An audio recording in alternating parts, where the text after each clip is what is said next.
Peace, love, and prosperity to all of humanity on planet Earth, Midgard. Today is Wednesday. Our open discussion class. We'll be going over the Rudder and Sextant. I'm just sharing the screen now. I want to give thanks to everyone who has showed up. Thank you for your participation and your ongoing participation, because many of you continue to come back, and I appreciate that. So today we'll be going over the Rudder and Sextant, which deals with our Moorish government titles, a long lost understanding of who we are. And one of the biggest things that we always have known for is establishing civilizations. That's an ancient practice of ours. Well, you cannot establish civilizations without without a government structure, right? To govern the people. And don't look at it from a negative perspective. Governing the people does not mean telling people what to do, right? It's just maintaining law and order in protections of the people.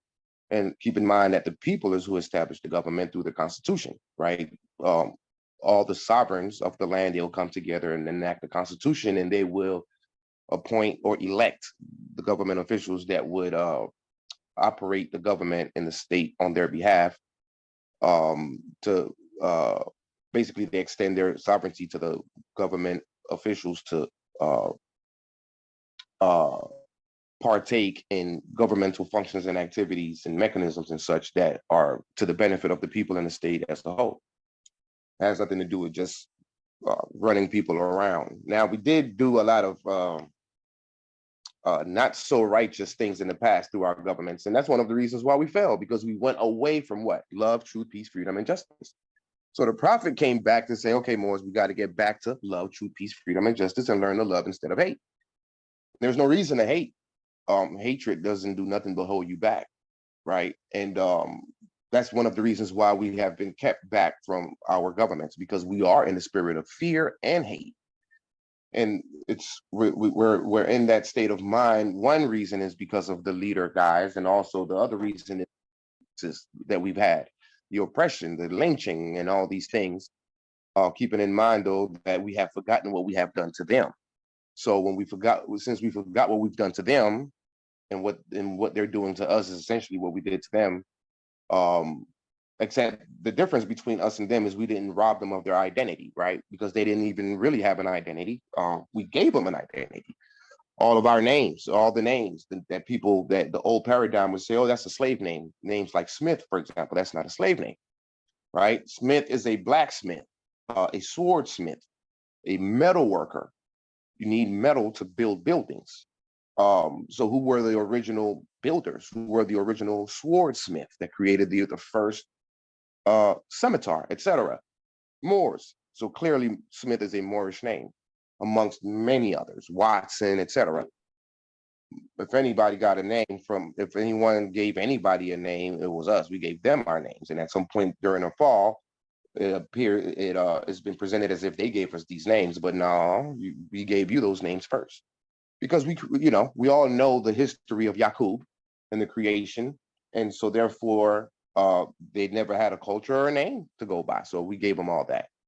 And that's what it is all the way till today. Even names like Novinsky is Moorish, like, we had, the first, I don't know if you guys are familiar with this, but the brother who established the Russian language, his name was Alexander Putin. No, I'm sorry, Alexander Pushkin. He was Russian, right? His name was Alexander Pushkin. In today's mindset, you would say, oh, that's a white name or whatever, slave name. No, it's not. It's an ancient Moorish name.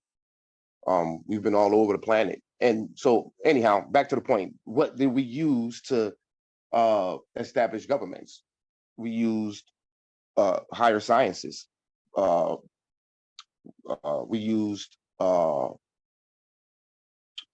building instruments such as the rudder and the sextant, or the square and the compass, right? So when you look at the square and the compass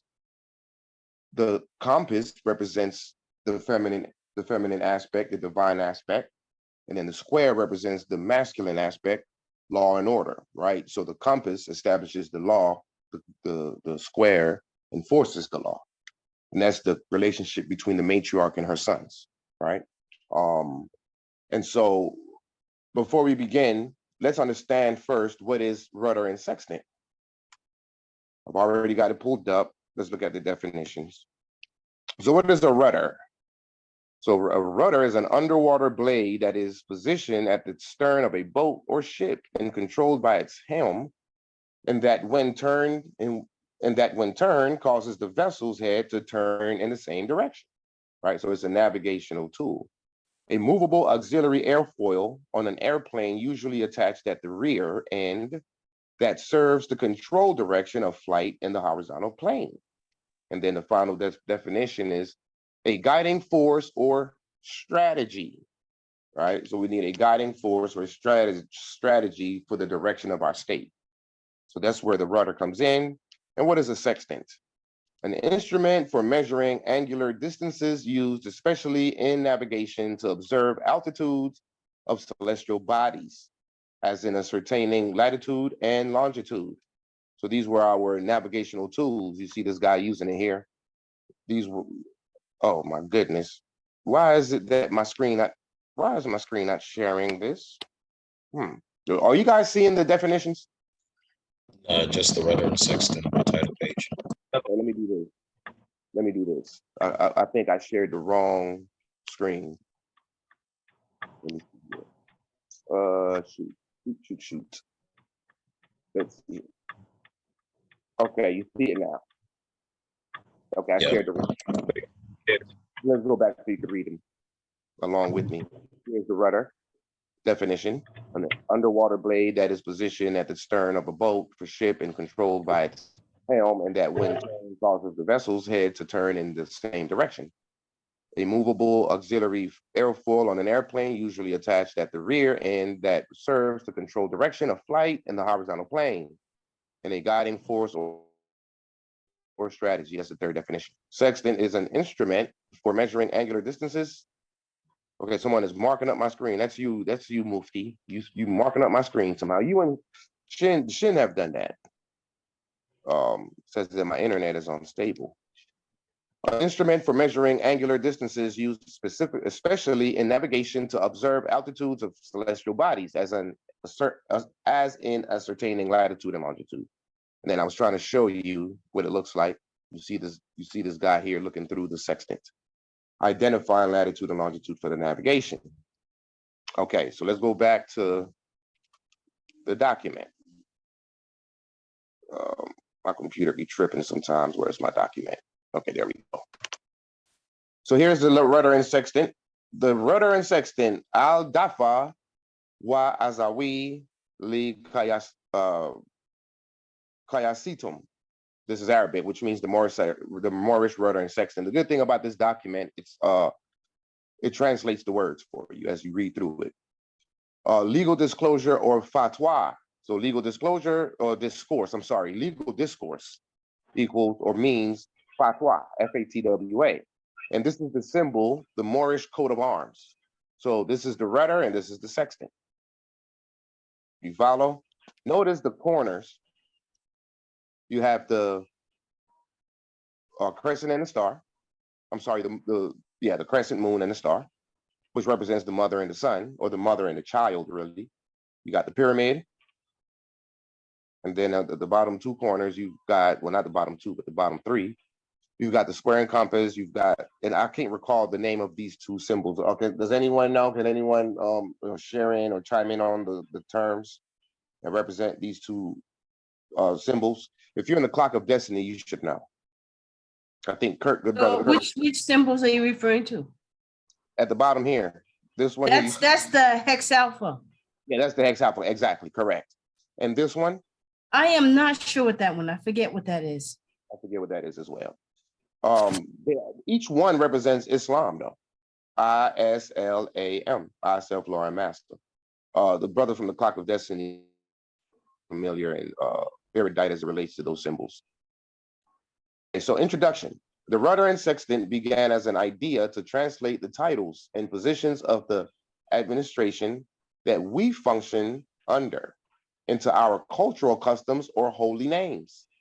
The project began with the revelation of the rudder of the Moorish coat of arms on the 12th of February, 1986, progressed into its research stages, and was completed with the publication of the Rudder and Sextant, a legal blueprint on the subjects of Islamic government and Moorish heraldry.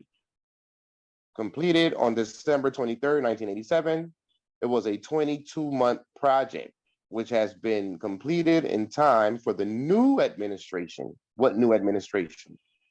AMPAG, New Mecca, AMPAG, Moru, Dimti, our 5 current Moorish states. Where am I? Completed on December 23rd, 1987. It was 22 months. It was a 22-month project, which has been completed in time for the new administration. Its author was born in the year the Moorish law was revealed. We hope this little book becomes an inspiration for both initiates and the doctors of the law. I am Brother Bashiri A. Malik Il, a free Moor. This is the brother who authored this document. Okay, page 2. In the name of Allah, the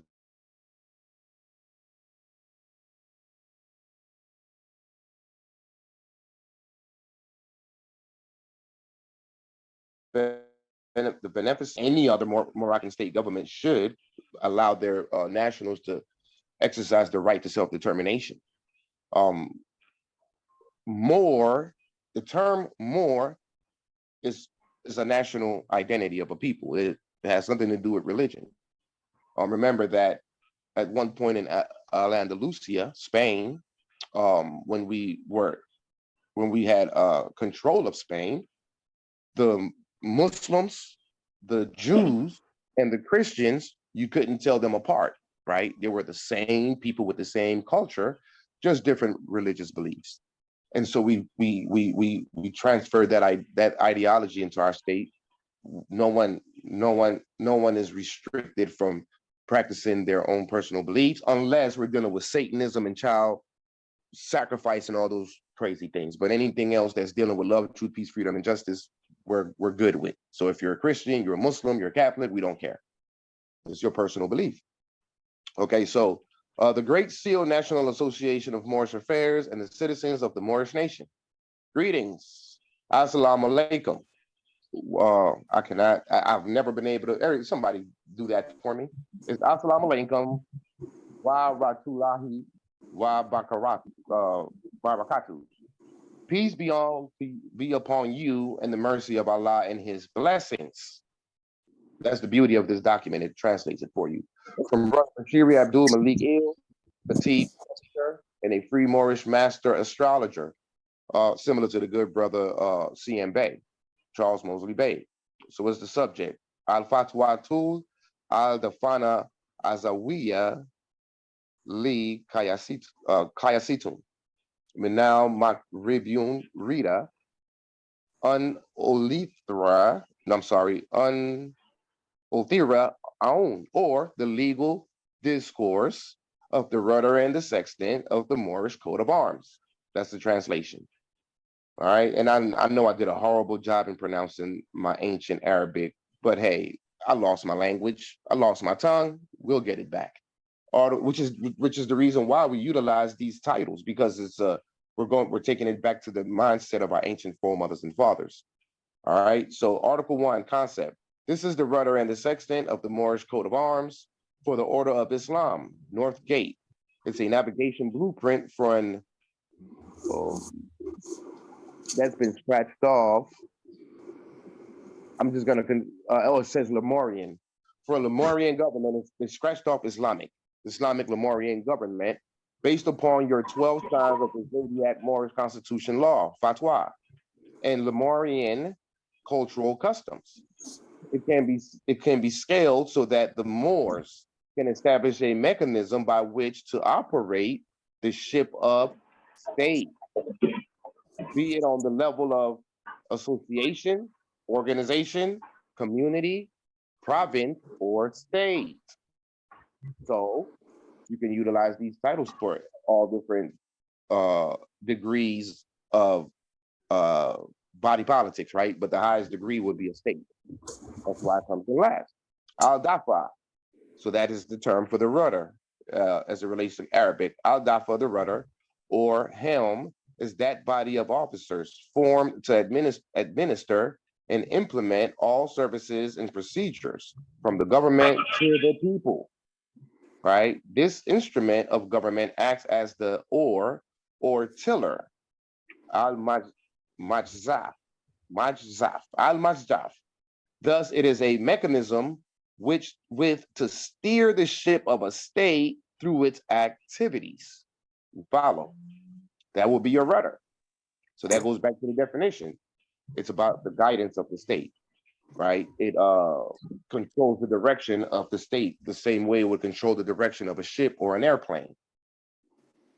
We were some brilliant people.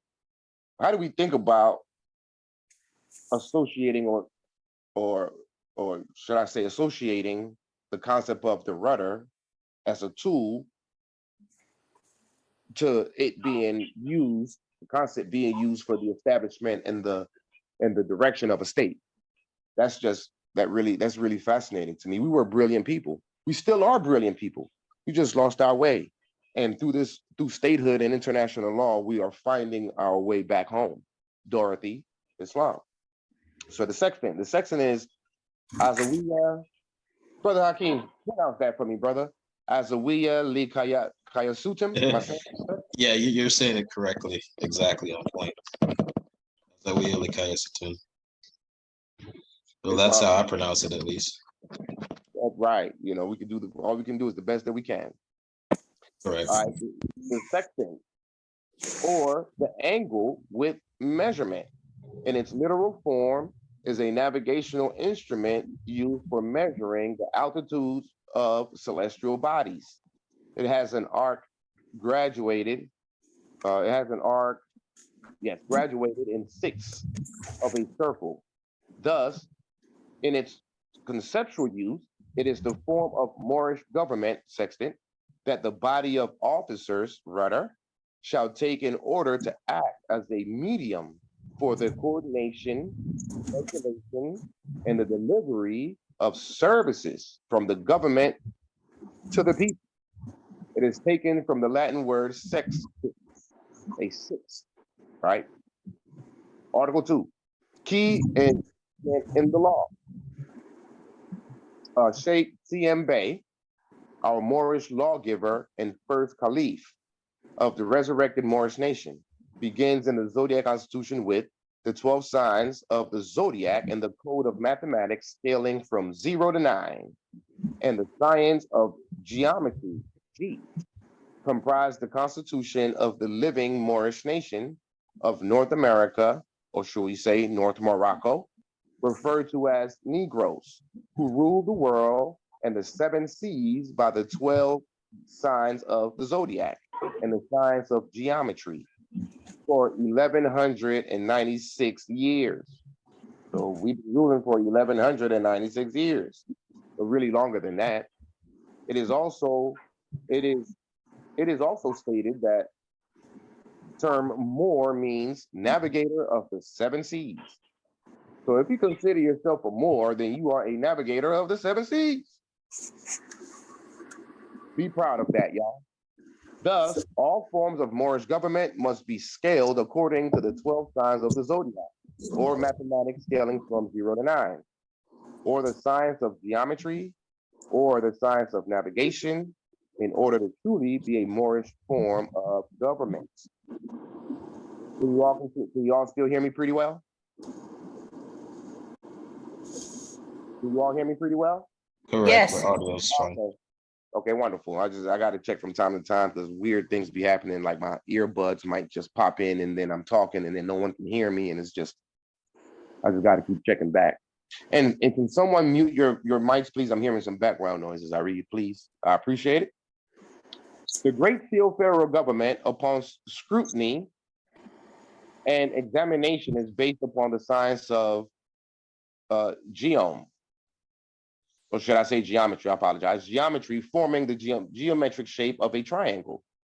What's that? The executive, legislative, and the judicial branch. So here at AMPAG, New Mecca, Maru, and Dimty, that's how we established the state. But that's how the United States have established their states. And obviously they have learned the laws from us. Hence why Prophet Noble Jew Ali said he's going to leave the Europeans here long enough to teach us how to run a government. All we're doing is relearning what we taught them, right? And therefore, it definitely can be said that it is a Moorish form of government. However, the government functions according to slave master concepts and assumes and maintains a de facto posture, therefore a transition into our cultural concepts and customs is definitely in order. Our bylaws by which we function confirm this, in that they enjoin us thusly, all brothers and sisters are to promote Moorish arts and culture, including Moorish dress and social customs. Act 5. I'm assuming he's referring to Act 5 of the Constitution and bylaws of the Moorish Science Temple of America, enacted by Prophet Noble Jew Ali. Now, in the concept comprised. If you're speaking now, we can't hear you. We couldn't hear you a minute ago. Okay. So I could hear though. Oh, you could. Okay. How about now, Sister Makara? Yes, I hear you now. Okay, wonderful. I'll read over that again. Now, in the concept comprised the Constitution of the living Moorish nation, the word live. Wait, is that what I just read? No, let me go further up. There we go. The Great Seal federal government, upon scrutiny and examination, is based upon the science of geometry, forming the geometric shape of a triangle, executive, legislative, and judicial branch. And therefore, it definitely can be said that it is a Moorish form of government. However, the government functions according to slave master concept and assumes and maintains a de facto posture. Therefore, a transition into our cultural concepts and customs is definitely in order. Our bylaws by which we function confirm this, in that they enjoin us thusly. All brothers and sisters are to promote Moorish arts and culture, including Moorish dress and social customs. Act 5 of the Constitution and bylaws by Prophet Noble Jew Ali.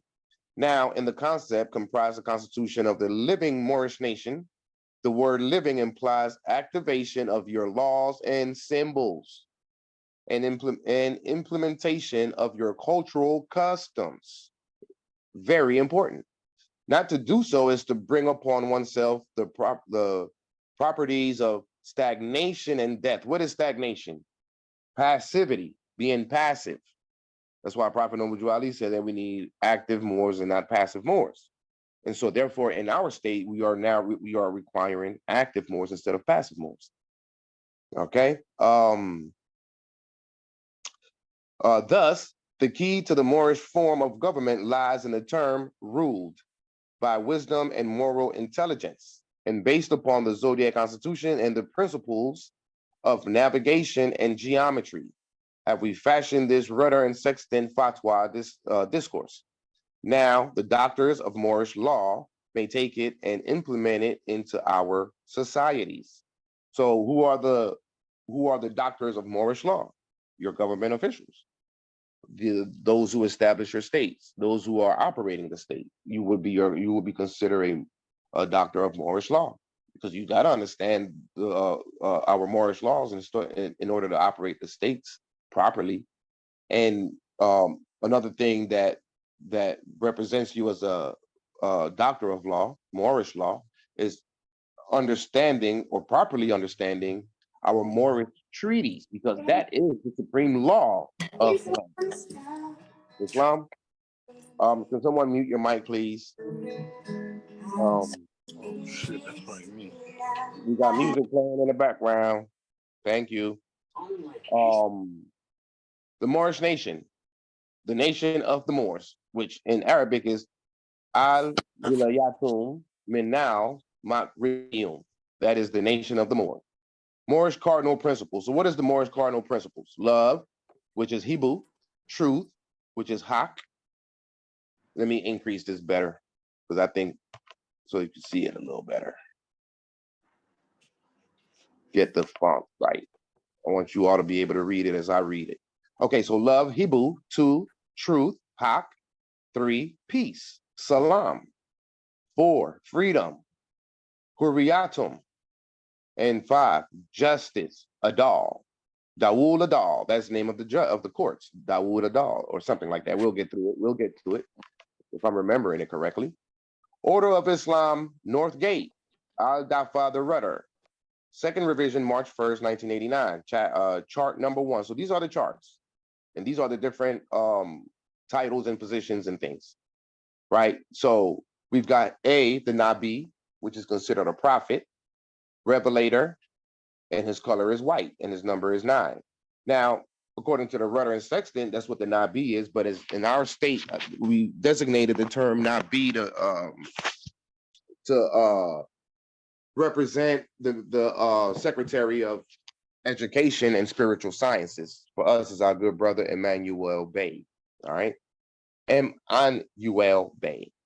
It's clever how he did his name. He broke it down. His name is Emmanuel, and he broke it down to make it say Emmanuel. That was just clever.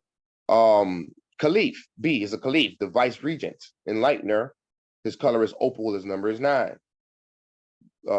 The Sultan, he's the ruler, the activator, and his color is charcoal. The Hajib, which for us is the Minister of Foreign Affairs. Keep in mind, we don't have a Sultan.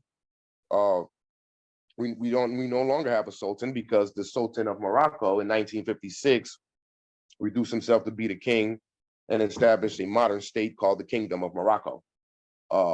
Since the Moors had already acquiesced anyway. But that doesn't mean that the empire of Morocco is not in existence. In fact, the lane is wide open for our states to come in and take control of the empire. And that's what we're working on as we speak. And then Hajib, that would be the Minister of Foreign Affairs. His name is Amaru Bey in our state. He's the keeper of the door, the awakener, and his color is gray. The Amir, he's the commander. He's a leader and his color is purple. The Sayaraha, which it says Sayaraha Wakatib al-Majlis, is a pilot and speaker of the parliament, navigator, and her color is blue. So why do I say her? Well, in our state, the Sayaraha is exactly that, the speaker of the parliament or the speaker of the house, similar to what Nancy Pelosi would be, which is the speaker of the house, correct? So what we have established is the Dalil Aziz. We're going to understand what the Dalil Aziz is as we read through this, but as it relates to our state, the Dalil Aziz would be what's called the matriarchal council, which is the legislative branch, in which the leader of that council is the Sayaraha, and is obviously a mother. Only matriarchs are allowed in that chamber, or that branch of government. Okay, so we got the Qazi, which is the chief judge of consular court. He's the magistrate, executor, and his color is green. Wazir al-Rays, that's the prime minister, the spokesman. It's no wonder I talk a lot. I'm the Wazir al-Rays. The spokesman, and his color is yellow or gold. His number is 4. Then you got the Sutra, which is, for us, is the minister of defense. He's the shield protector, and his color is orange. We got the Sharif, which are the noblemen, enforcer, and his color is lime. We've got the Razams, which is the recorder and the keeper, and his color is turquoise. Then you've got below that, you've got the Mufti, Wazir, and the Wali. The Mufti is the man at arms, troop, black. Well, for us, the Mufti is a consul general. And his name is Lauren Watson Ali. That's the good brother with the red turban that looks like a sensei on his picture. Wazir, minister, implementer. So there's a difference between a Wazir and a Wazir al-Rays. You got Wazir al-Rays, and then you got the Wazir. Even though we can say Wazir for short for the Wazir al-Rays. He's a minister and he's the implementer. His color is red, and the Wali, which is the advisor, he's an investigator, and his color is red. Some of these titles we do not have in our states. That would be the Wali, the Sultan, the Amir, and the Caliph. We don't have those in our state, in our structure. We do have Razams though. So it says here, Article 3, the definitions. 1, Nabi, a proctor or prophet. One who has received direct inspiration to the mind, wahi, so the mind is wahi, or by the divine impression upon the heart, ilham. That's interesting because we've got a wahi ilham, which is the secretary of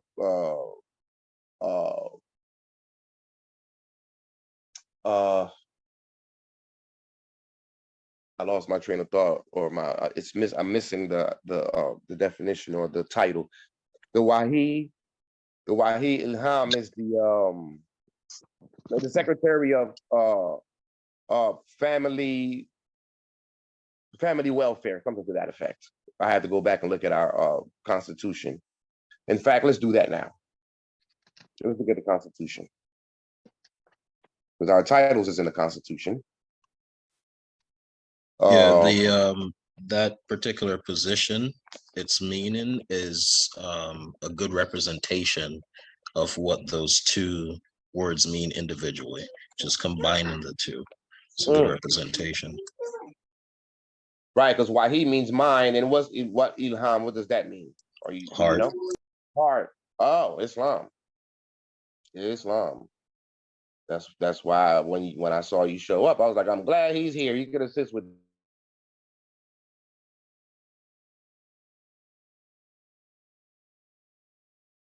this one. Okay. Appears as though it's frozen up. Okay, here we go. Okay, so let's see. Okay, so we passed a couple of articles. Let me go back up. There should be an Article 1. Let's see. There we go. Article 1. Article 1 deals with the Wazir al-Rays, or the executive branch, and all the offices within that branch. So, okay, these are the different titles or offices. The Deputy Wazir al-Rays, the Dar al-Wazirate, which is the Secretariat, the Wazir of the Batul Ma'al, which is the Moorish Treasury, the Hajib, like we just mentioned, Minister of Foreign Affairs. Then you've got the Qadi. I don't know if you guys can see this. You've got the Qadi, which is the tax deed assessors. We got the Razam, Undersecretary of National Standing, the Razam, Undersecretary of Trust and Estates, and then the other Razam is the Undersecretary of Transportation. Then we've got the Mufti, Consul General, Sutra, Secretary for Defense. Then we've also got the Nabi, Tesawu, Secretary of Education and Spiritual Science, and then the Wahi Liham, Mind and Heart, Secretary of Health and Family Well-Being. There you go. That's what I was trying. The Secretary of Health and Family Well-Being. And like you said, good brothers, right there in parentheses, the Mind and Heart, Wahi Liham, Islam. So that's our titles or our government positions. Back to this. So the Nabi, a prophet, one who has received direct inspiration to the mind, Wahi, or by the divine impression upon the heart, Ilham. Rasul, a messenger, or one who has received a book or inspiration to transmit it to the people.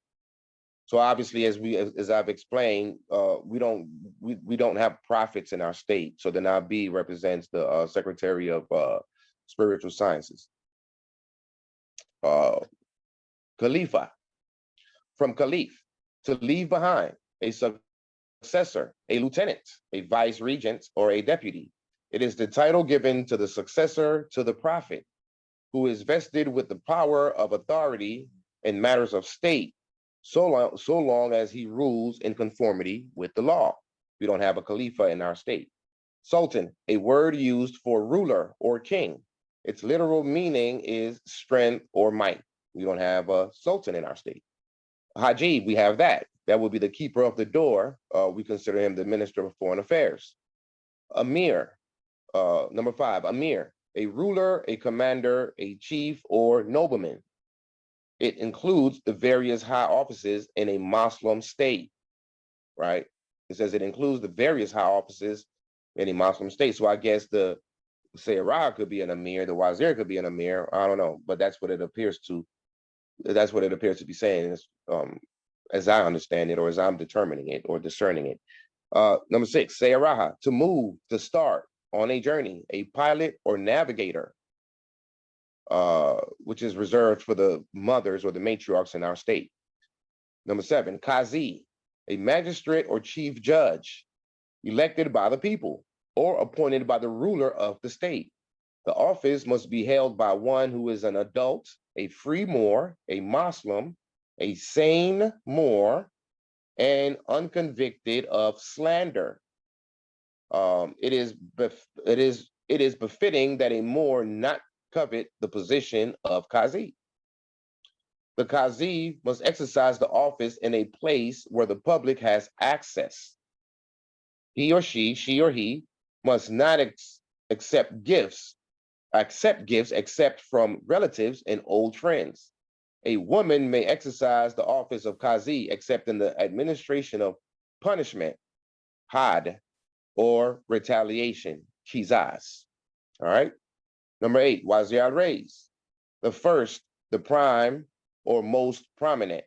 Wazir al-Reis, the prime minister or one who bears the responsibilities of administration of government. I bear the responsibility. However, I would say this, I'm lucky as hell because I've got an excellent group of people who assist in this matter. You know, we've got some great people over here at AMPAG. Number 9, Sutra is the sergeant at arms of the Majlis, Parliament. He bears the duty of protecting the Sultan and the Council of Elders, as well as the flag, talismans, and all vestments of power. He is the executive officer of a select company of Mufti, chosen to function as the Hujratul Harrison, chamber guardians, right?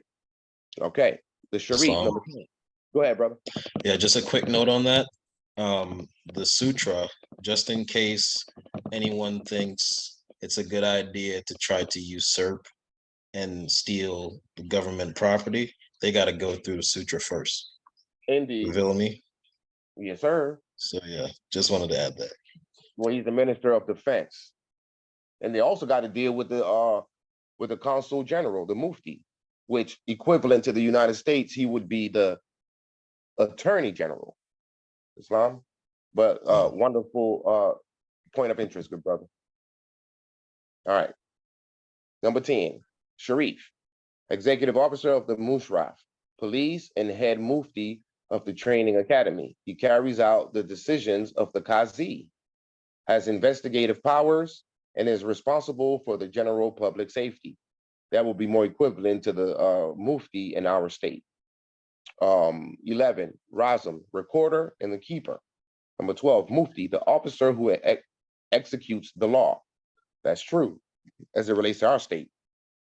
13, Wazir, a vizier, the principal minister in an Islamic, or it says Lumerian Moorish society.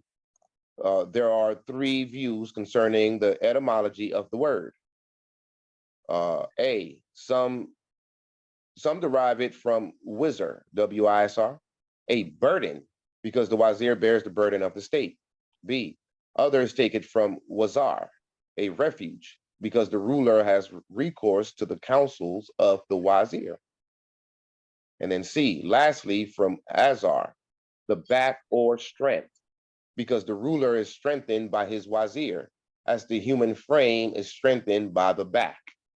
The post of wazir was sometimes occupied by an officer of the pen. Look at that, officer of the pen. And sometimes by an officer of the mushraf. All right, 14, wali, an advisor, a counselor, commissioned and placed in charge thereof. Article 4, translation of roles, section A.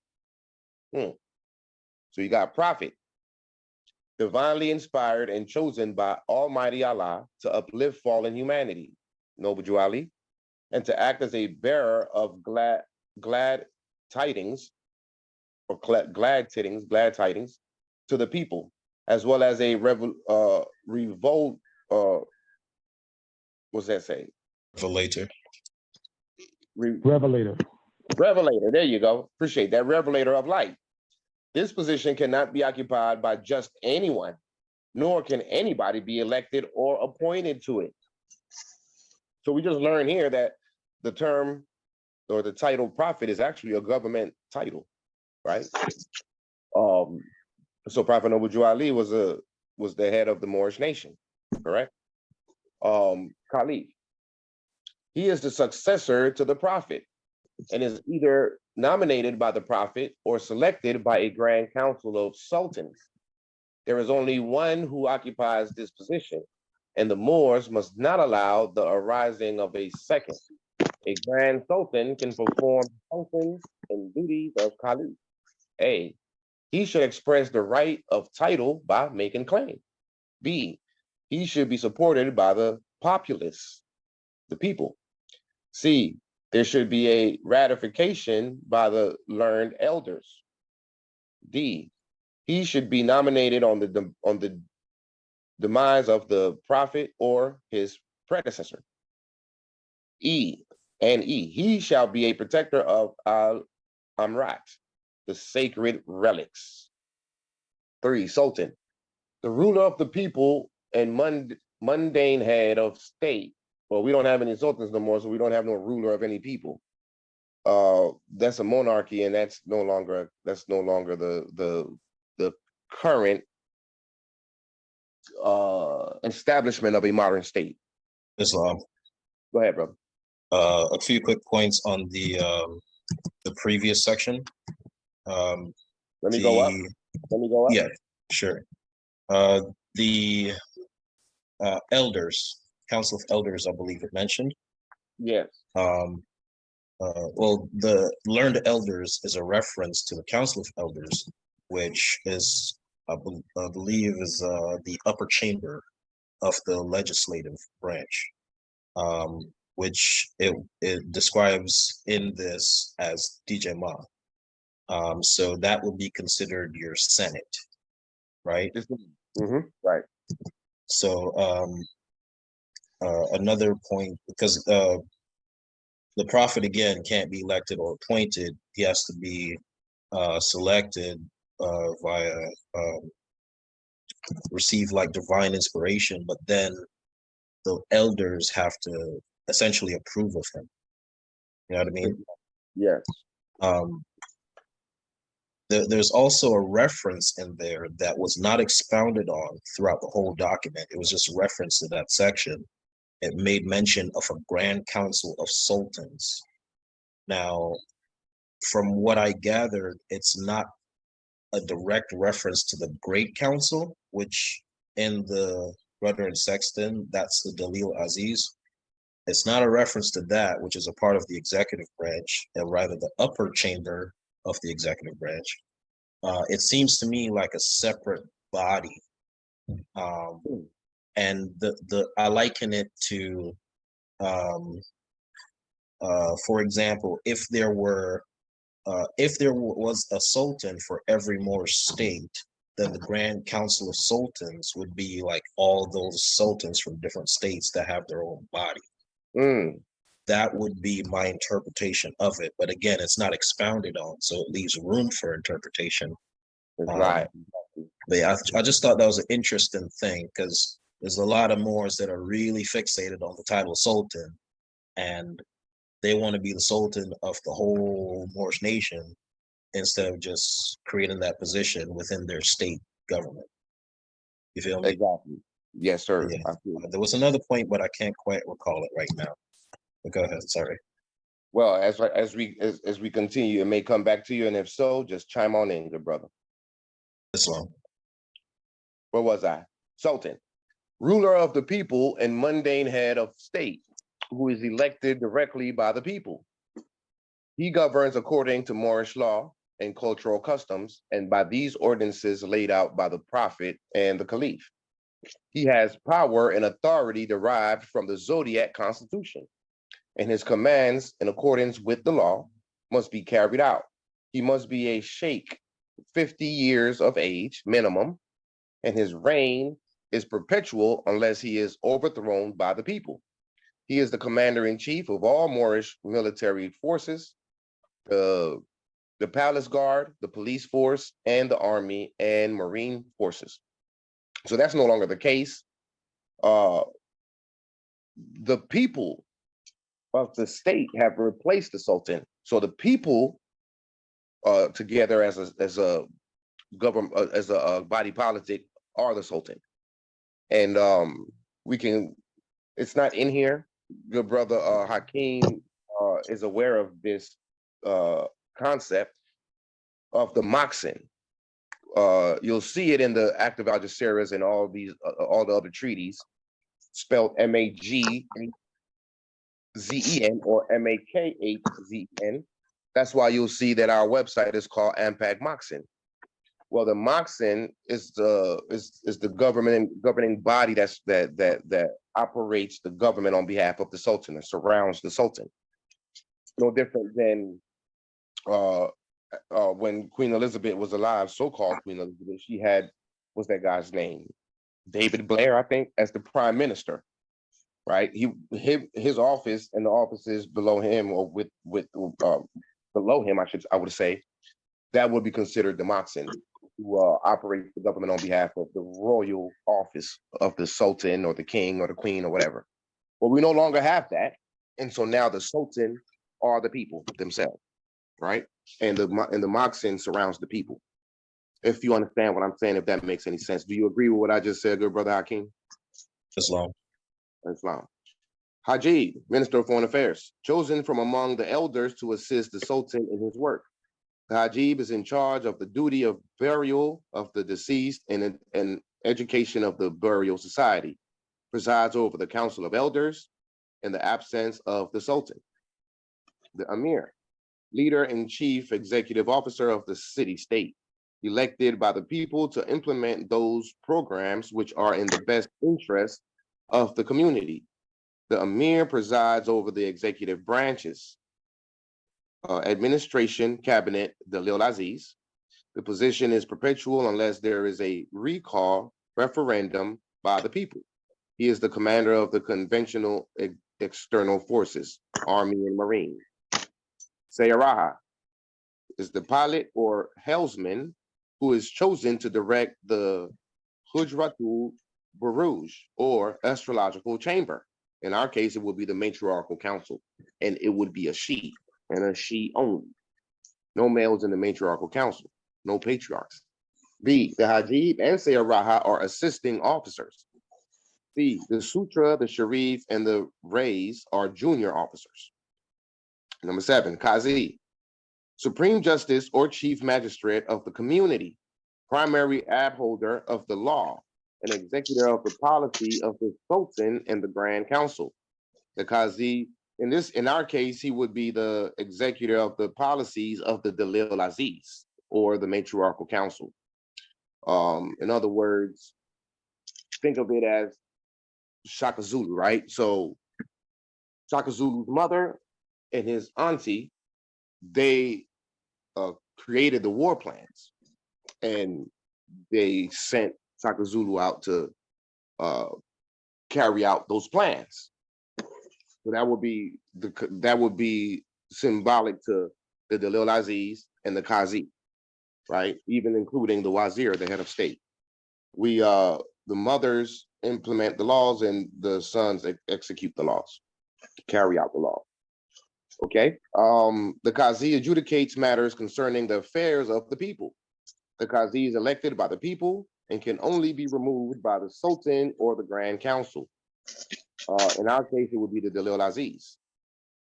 If found to be corrupt, the Qazi is the commander of the Mushraf police force or internal security. Number 8, Wazir al-Rays, the coordinator of administration over various ministries within the city/state. Chief counsel to the Emir and executive officer of the conventional military forces. The Rays serves for the duration of the Emir's tenure. Not in our case. The Wazir has a 5-year term with two other terms of re-election. So it's a 3 terms of 5 years apiece. So a maximum of 15 if you continue to get reelected. Number 9, Sutra is the sergeant at arms of the Majlis Parliament. He bears the duty of protecting the Sultan. Now, and so who is the Sultan? Who did I say the Sultan is? The state. So the Minister of Defense or the Sutra, his job is to protect the state, not the Sultan. Or you can say the Sultan, but if we understand that the Sultan is the state and the state are the people, then that's your proper concept as it relates to our modern state. So it says he bears the duty of protecting the Sultan and the Council of Elders, as well as flags, talismans, and all vestments of power. It doesn't say it on here, but I'm assuming the talismans would also represent the state seal, right? Because it's the state seal is the talisman. He is the executive officer of a select company of Mufti, chosen to function as the Hujratul Harrison, chamber guardian. Number 10, Sharif, executive officer of the Mushraf, or the police, and head Mufti of the training academy. He carries out the decisions of the Qazi as investigative powers and is responsible for the general public safety. All right. That will be more akin to our Mufti, Consul General, but the Sharif is still responsible for the general public safety. 11, that'll be the recorder or the keeper, the Razam. Number 12, the Mufti, man at arms who functions in a Hujrat al-Harrison palace guard, or as a Mushraf policeman, or as an Ashkardi soldier. Well, again, in our state, that's not the case. He would be more of the attorney general. So he will be, okay, so let me explain another thing. So we've got each office has 2 different titles. One that represents your office on an international level, and the other one that represents your office on an internal level, right? Internally, he will be known as the Mufti. Externally, internationally, dealing with other foreign states, he will be known as the Consul General. Same thing with the Qazi. The Qazi would be his name, his title. Within the state, internationally, he will be known as the Chief Judge of Consular Court. The Wazir al-Rais, that's his title within the state. Externally, internationally, he will be known as the and so on and so forth. Wazir, 13, head of each ministry, and thus regulates such functions as records, treasury, education, health and human services, transportation, culture, communications, etc. They are appointed by the Emir and serve as his disposition according to the law. They are supervised by the Wazir al-Rais. All right, 14, Wali. He's a researcher, advises or coordinates a specific project for one of the departments of government, appointed to their post by a lower officer. Article 5, it says, Azawiya likayasitum, angle with measurement. That's what that means. The angle with measurement describes that form of government entailing the combining of initiate officers with adept officers, uniting to form the Moorish government.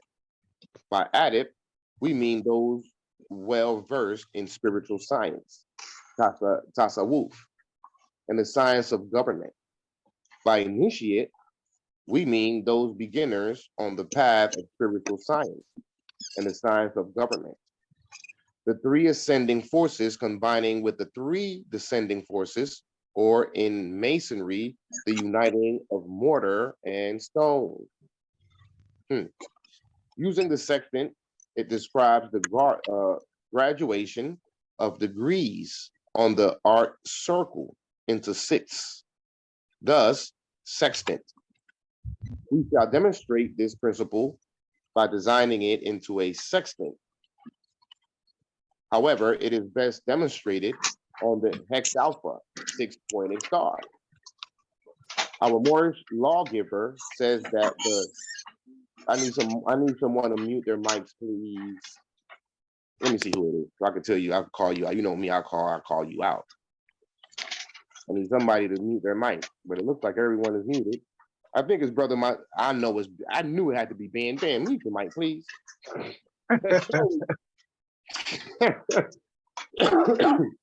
It might be Nazir. I mean, I might need to mute him. I'm sorry. Wait, hold on 1 second, brother. Quinn, mute your mic. Your mic is not muted. I'm not sure who it is, but somebody's making noise. But brother Nazir, I'm glad to see you on, good brother. We got to touch your documents in a little while as soon as I finish this one, okay? Islam, brother. Islam. I was looking for you last Sunday to go over the document. All right, let's see. Our Moorish lawgiver says that the hex alpha is the insignia of the Moorish nation, which when applied equals the activation of our Moorish constitution and talisman. Does anyone knows what a talisman is? Let's look it up. Let's pull it up. It's a magical tool of some sort. Let's look it up. It's there's like 3 of the people that's unmuted right now. Yes, I know that, and they're all somebody's making noise. And Benjamin, Nasir, and Kirk Palmer. Can Give you me all 1 second. give me a cleared line here, please? Okay, talisman. What is a talisman? Let's look at a talisman. Islam is a person, I know that. Give me a second here. Let me unshare the screen. I'm just gonna have to mute the folks, whoever's not muting themselves. I know it's banned. Islam, I believe it's a person that records. I don't know who it is, but I've muted everyone now since they can't seem to hear me. All right, get back to the screen. All right, can you all see the screen now? Okay, yes. So a talisman is an object described with religious or magical powers intended to protect, heal, or harm individuals for whom they are made. Talismans are often portable objects carried on someone in a variety of ways, but can also be installed permanently in architecture. So it says that a talisman is any object ascribed with religious or magical powers intended to protect, heal, or harm. What is that saying? The talisman itself is a neutral object. You activate it based on your intentions. So what are your intentions? Is it to heal? Is it to protect? Or is it to harm? And this is what it is with magic in it of itself. You know, people say that magic is evil and all this stuff is evil. It's not evil. What's evil is your intentions.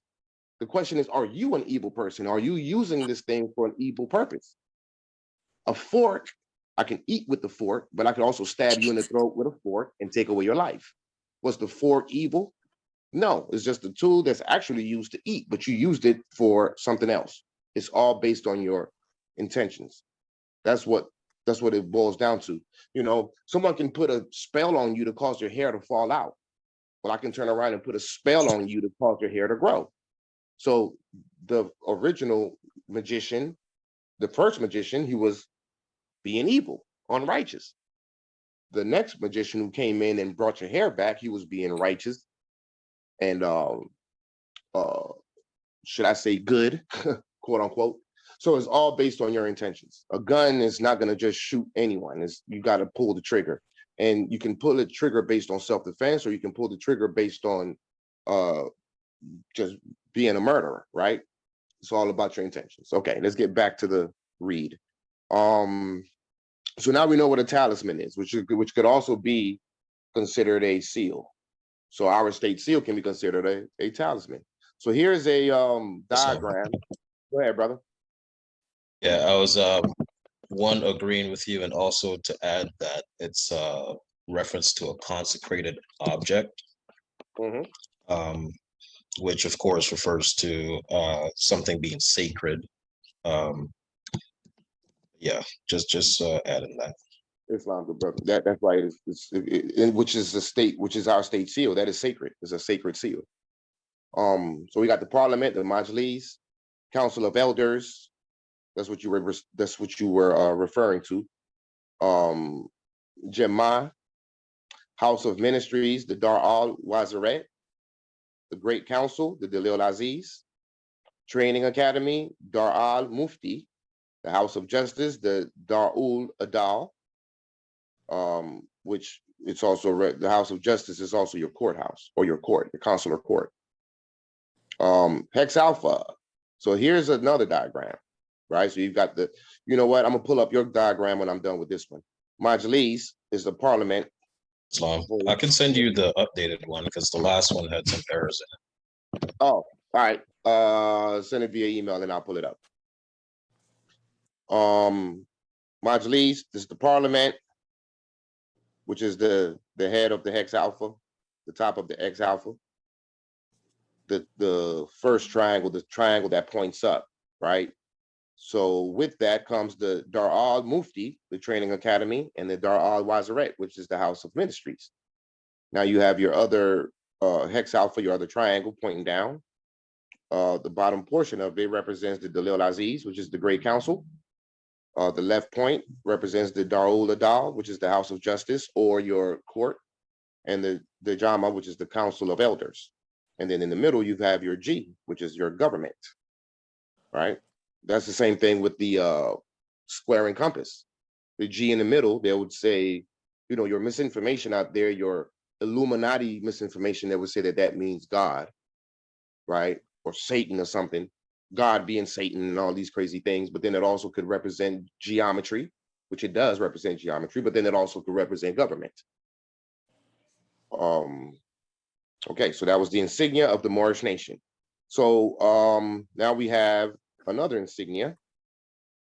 So you have the first Hex Alpha, the first triangle pointing up. You have the Sutra, which is the shield. Your bottom left triangle, pointing up the triangle, is your Sharif, the head Mufti. And then your bottom right is your Wazir al-Rays, which is your prime minister. And then your second triangle pointing down, the bottom point represents the Amir or the commander. The top left point represents the Qazi or the chief magistrate. And then the top right represents the Murshid or the navigator. And then in the middle, we've got the Sultan or the ruler, right? So it's fascinating how the Sultan or the people now are surrounded by government officials under their protection, because we established the protection for the people through Islam. So Article 6, translation of roles, Section B, the Majlis Parliament. The Majlis, which is a parliament, lower chamber of the legislature, where all measures, hold on a second, you already sent it, right? Let me pull it up. Islam. Oh, I sent it to the AMPAG Oh. box and Okay. All right. No problem. Let me pull it up right here. at one point I have a point of interest, but I have a crying baby here, so hold on. Islam. All I got from you is a service invoice. Oh, there it is. Yeah, right on time. A service invoice. He don't be busting our heads though. He does a great job of taking care of us. All right, let's open it up and see what we got.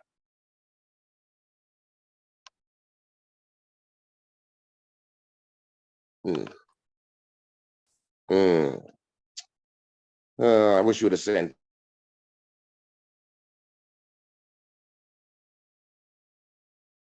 it to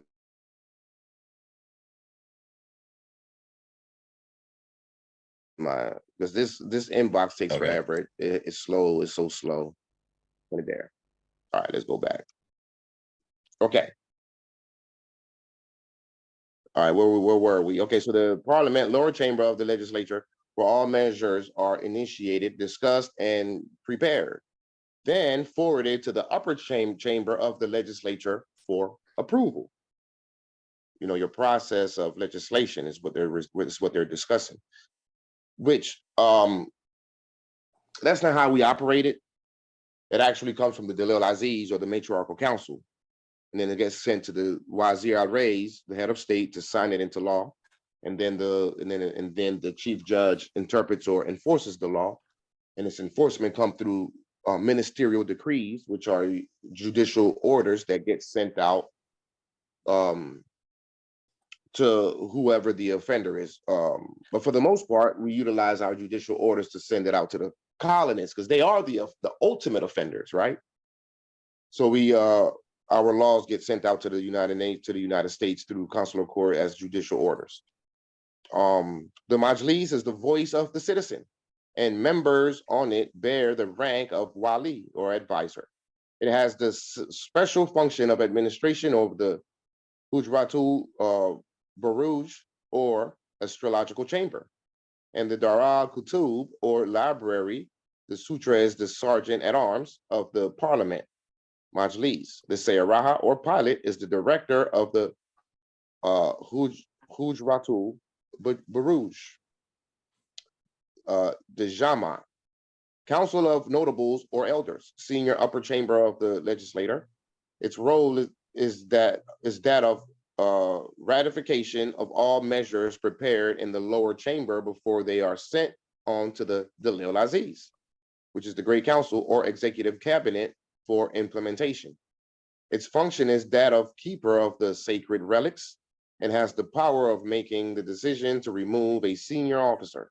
Lastly, it has the privileged duty of janazah, burial of the deceased.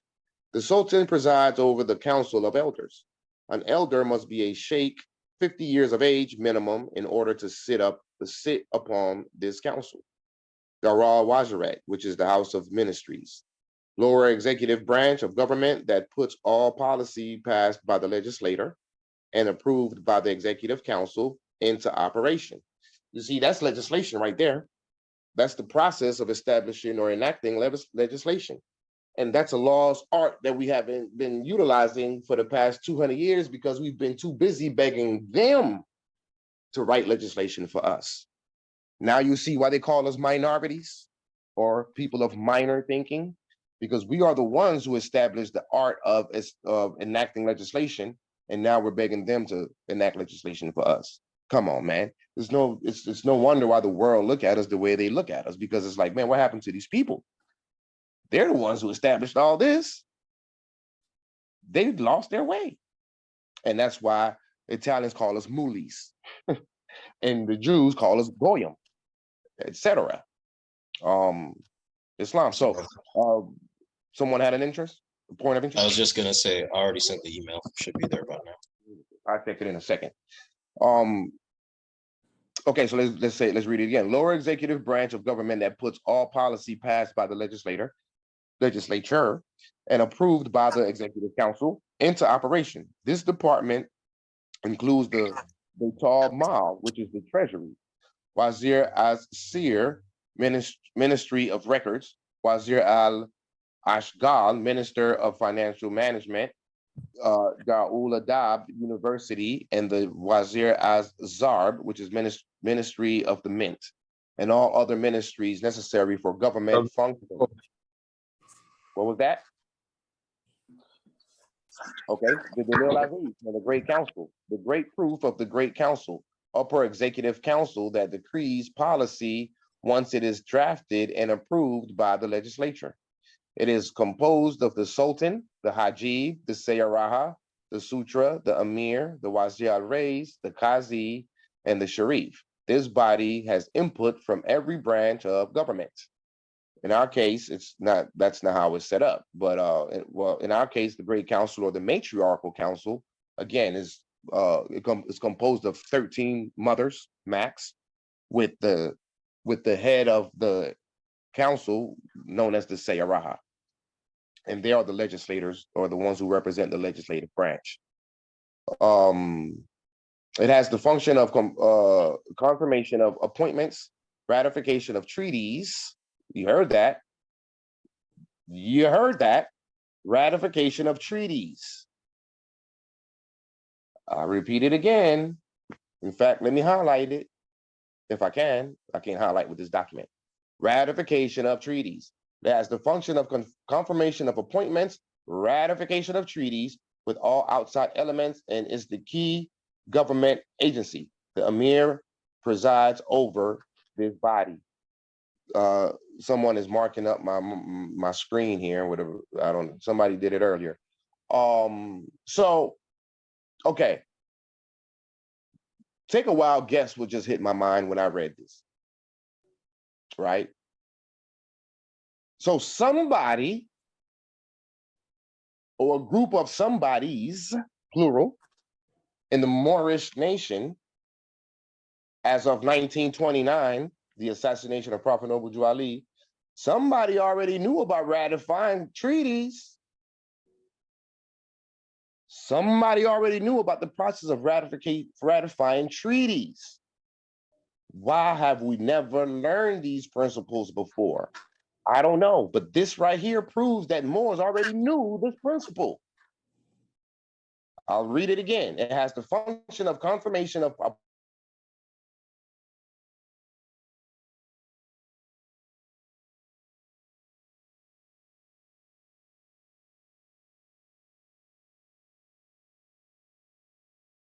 appointments. Why haven't we learned these principles through the Moorish Science Temple of America over this past century, 100 years?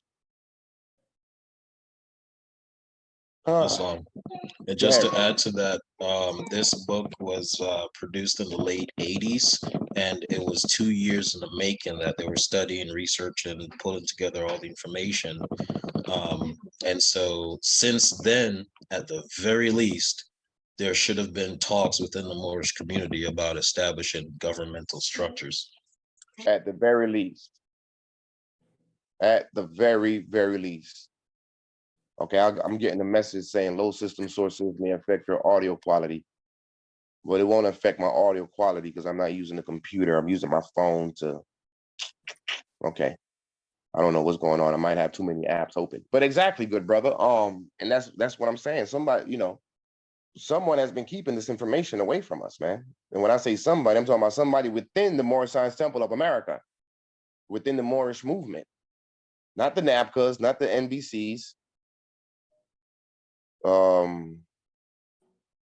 It says here that a participant requests that live transcription be enabled for the meeting. Someone sent that request? I don't even know how to do that, so I'm just gonna decline it. All right. Darul Adal, House of Justice, judicial branch of government that is composed of the Kaza court and the Hujratul Fuqaha, or chamber of jurists, who have investigative powers and assist the Qazi, the chief judge. The Qazi presides over this agency and is the commander of the Mushra, or the police. Garal Mufti. See, like it shouldn't have taken AMPAG in 2001 or 2021 to establish a state. This should have been a thing. We should already be in position. We should have already be exercising economic liberty without any inequality at this point, meaning that we should have already forced decolonization. Why are we just doing this? Well, I guess nothing happens before it's time. Allah doesn't make mistakes, but still, it doesn't change the fact that it's upsetting that our own people kept us in a state of acquiescence. And then we want. Yeah, it's. Go ahead. Peace, brother. Peace. It's like we were studying the clocks and the clock of destiny. This is all clock of destiny stuff. Mm-hmm. And you see the insignias and the symbols, and see all of these different things. Kind of was like a breakaway from the science temple, because the science temple was into the isms. Correct. And they were talking about the love and using the virtues and the 12 steps and the 12, which was representation of the zodiac, but they didn't talk about zodiacus. And, they didn't talk about the state. They didn't use certain terminology. It was just fixated and everybody just fixated, just like when you go to church. And then they got stuck.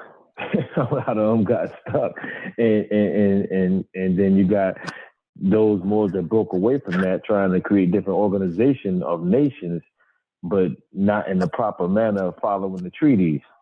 So to me, but you got to look at the time period of this element of air that we're dealing with Zodiac. Is this element of air is kicking in hard. Now the element of air is, say, if you breathe it in, you catch a virus. They use this manipulation of using this manipulation of the elements to tell you that, you know, dealing with the breathing, dealing with the air, the frequency, dealing with Aquarius, you know, which represents the 7, which represents the double 7, which is the Ankh. You turn the K upside down. Islam. So that's the bridge of the nose and the 2 temples. When you ignite those temples, that K, you turn it around. That K is also. I was talking to a brother about Phoenician. Phoenician. When you see that A, because I see that A in there. That A is set up. The A in the ancient language is the number 7 in Phoenician. The glyph. If you write the number 7, that's the first sound. That's called Ah in Phoenician. Allah. It's the number 7. That's right. It's the Ah, and the Ah is the number 7. When you write the number 7, that is Phoenician glyph of Ah, the first sound. Right, which is the so what sign. you're looking at it's codified. Yeah, you're looking at codified stuff, man. You're not just looking at something that some of this stuff is like, you know. It's what's the word I'm looking for? Allegorical. Not allegorical, but parables. Like parables. Yeah, it's different angles of it. It's different angles of it. So, yeah. Islam. And by the way, I notice here the symbol that we were talking about at the bottom right, that represents the zodiac. The cardinal points, north, south, east, west, fall, summer, winter, and the other one says spring. So that's what that last symbol represents. But yes, Islam, good brother, appreciate that that point of interest. This good brother here, he's the Nabi, and he's the he was with the Clock of Destiny, so he's aware of all these symbols. This is Clock of Destiny information. And what was the other organization, good brother? The Clock of Destiny and the what was the other organization, brother? Great Seal, the Great Seal Association. So Al Wilayatun Minal Maghribiyyun. That means the nation of the Moors. We may need to memorize that term. Al Wilayatun Minal Maghribiyyun, the nation of the Moors. Okay, so Maghribiyyun, the western or setting sun, changing from light to darkness, thus representing the description of the Moor, encompassing the entire spectrum. The sun traverses or navigates the sky. A son of 1947. Moorish cardinal principles. Okay, we already went over that. Hibu, love, haq, truth, salam, peace. Hurriyatun, freedom, adal, justice. The following signs and symbols are representative of the seals used to identify the official rank in a Moorish government. So the Nabi, his color is white, and he works with the circle 7. The Caliph, his color is opal, he also works with the circle 7. The Sultan, color is gray. What's the name of this symbol, good brother? What is this called? Do you know? Can you hear me, Nabi? Islam. Yeah, Islam. Well, this is also the Fez. This is also the moon. So what you see is the 4 phases of the moon that balance out also with those 4 seasons in reverse as a transverse. It's saying transverse. So that's the 4 sons of Jacob. I'm sorry, the 4 wives of Jacob. So the 4 wives of Jacob are the 4 phases of the moon. So what you're looking at is the top of the Fez. So that's the 4 circles you got on the top of the Fez. When you look at the top of these 4 circles, is the 4 wives of Jacob. Yep. So the 4 wives of Jacob or the 4 wives of Esau? The four wives of Jacob, symbolism of the four phases of the moon. Islam. Okay. That So gave birth to those 12 sons, which represent those 12 houses. all right, Islam, good brother. Islam. I was just going to add that to that last point, in relation to the zodiac signs, that would be considered the cross of the zodiac, at the center of which would be our sun.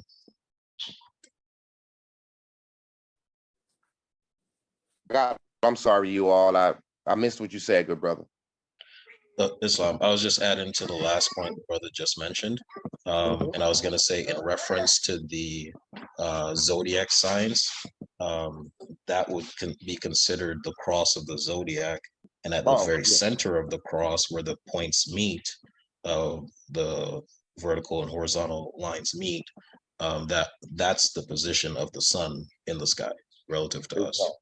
Islam. And it further makes sense that it's the top of the fez. Correct. Islam. All right. So D, that would be the Haji, Minister of Foreign Affairs, the gatekeeper. And his symbol will be the Sphinx. His color is charcoal. The Amir is the X alpha. Oh, in fact, hold up. The name is right there. Let me go back up. I'm bugging. Oh no, they don't. It doesn't even have the name right. Okay, that's incomplete. All right, no problem. Okay, so the Amir is the hex alpha. His color is violet. The Sayaraha is the compass in the square, and her color is blue. Right. So, like for you, Sister Makara, that would be your symbol. For Sister Story, the Sayaraha of our state, that's her symbol. The square, the compass in the square. Why? Because you are the navigators. It only makes sense. The Kazi, his color is green, and his symbol is the Great Seal. The Waziad Rays, his color is yellow, and his symbol is the crescent and the star. The Sutra is purple, and his symbol is the double hump camel. Islam. The Sharif, his color is lime, and his fez is, and his symbol is the fez, and it's actually a black fez. Okay, you've got the Razam, which is the turquoise color. The Sakin wa Allahu, which is this scimitar. I'm not really sure what the rest of it is. It's a scimitar in a circle, but an Arabic term. But the symbol the symbol itself is called a Sakin wa Allahu. Many things for us to relearn, good brothers and sisters. The Mufti, his color is black, and his symbol is the cedar tree. The Wazir is the crescent and the star as well. The Wali was his symbol is the pentagram. There's something missing here. It says pentagram, but it's showing a book. I'm not sure. There's something missing here with this document. And then you've got the Hex Alpha, which is the insignia of the Moorish nation. So now we know that this is our insignia, y'all, with the G and the 7 and the I of Heru. And then you've got this here, which is another, I gotta turn it around. Oh, we gotta turn it around again. Turn it around again. Okay. So this is giving us a diagram of another diagram for the titles, the colors, the seal, the translation, the code. So for example, let's go with the Sayaraha, since that's the mother. So she's elected. It says that the seal is a compass and square, pilot and speaker of the cabinet. The code is universal symbol. Her interpretation is a navigator. The color is blue. Protocol, it says his eminence, and the unit of resistance is number 6. I'm not going to go through all of this, but if anyone is interested in having this document, just let me know and I'll share it with you through email, via email. Let's continue. I gotta turn it back around again. All right. Okay, so the definitions. Al-Dafa is the rudder. Azawiya Likaya Situn is the sextant. Al-Fatwa, the law, discourse. Al-Majsaf, the oar or tiller. Amir, leader, commander. Dalil Aziz, the great council. Dar al-Mufti, training academy. Dar al-Adal, house of justice or the courts. Dar al-Wazaret, house of ministries. Dejama, council of elders. Majlis, parliament. Hex Alpha, six-pointed star. Jinaza, burial of the deceased. Nabi, prophet, revelator. Sultan, ruler, activator. Sayaraha, pilot and speaker of the parliament or navigator. Caliph, vice regent, successor of the prophet, enlightener. Qazi, magistrate, executor. Wazir al-Rais, prime minister, spokesman.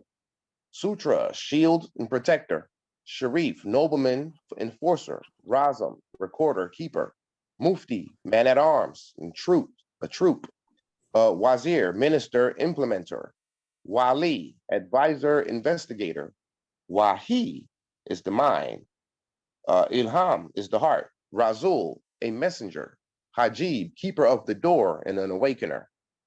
Al-Amrat, the sacred relics.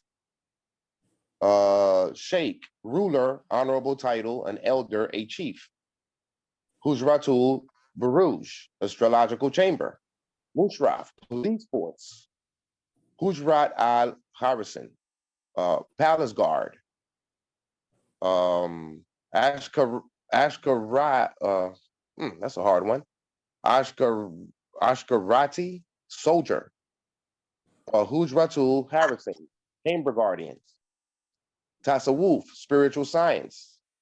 Isonomy, compass and square. Batal Ma'av, the treasury. More definitions. Hibu, love, hot, truth, salam, peace. Hurriyatun, freedom, adal, justice. Wazir as-Sir, minister of records. Wazir al-Ashgal, minister of financial management. Wazir as-Sarb, minister of the mint. Darul Adab, university. Kaza is court, and Hujratul Fukara or Fukaha, chamber of jurors. Bless you. And this is the Moroccan flag, and that's the end of the Moorish, Rudder, and Sextant fatwa, legal discourse, Islam. That completes the Rudder and Sextant. Anyone who's interested in it, just shoot me a text or an email, and I'll send it to you. Now let's examine. Islam, I put a copy in the chat, so you don't have to do the page turning or anything like that for anyone who wants it. Islam, good brother, I appreciate that. Or are we? All right, let's go to Hakeem. Islam. No, I was just calling out your name because I'm pulling up your document. Okay. iPhone raise hand. Somebody got a question. Go ahead with your question. You don't have to raise your hand. Just go ahead and chime in and ask the question.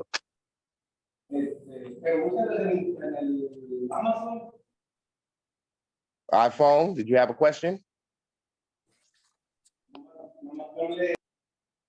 Okay.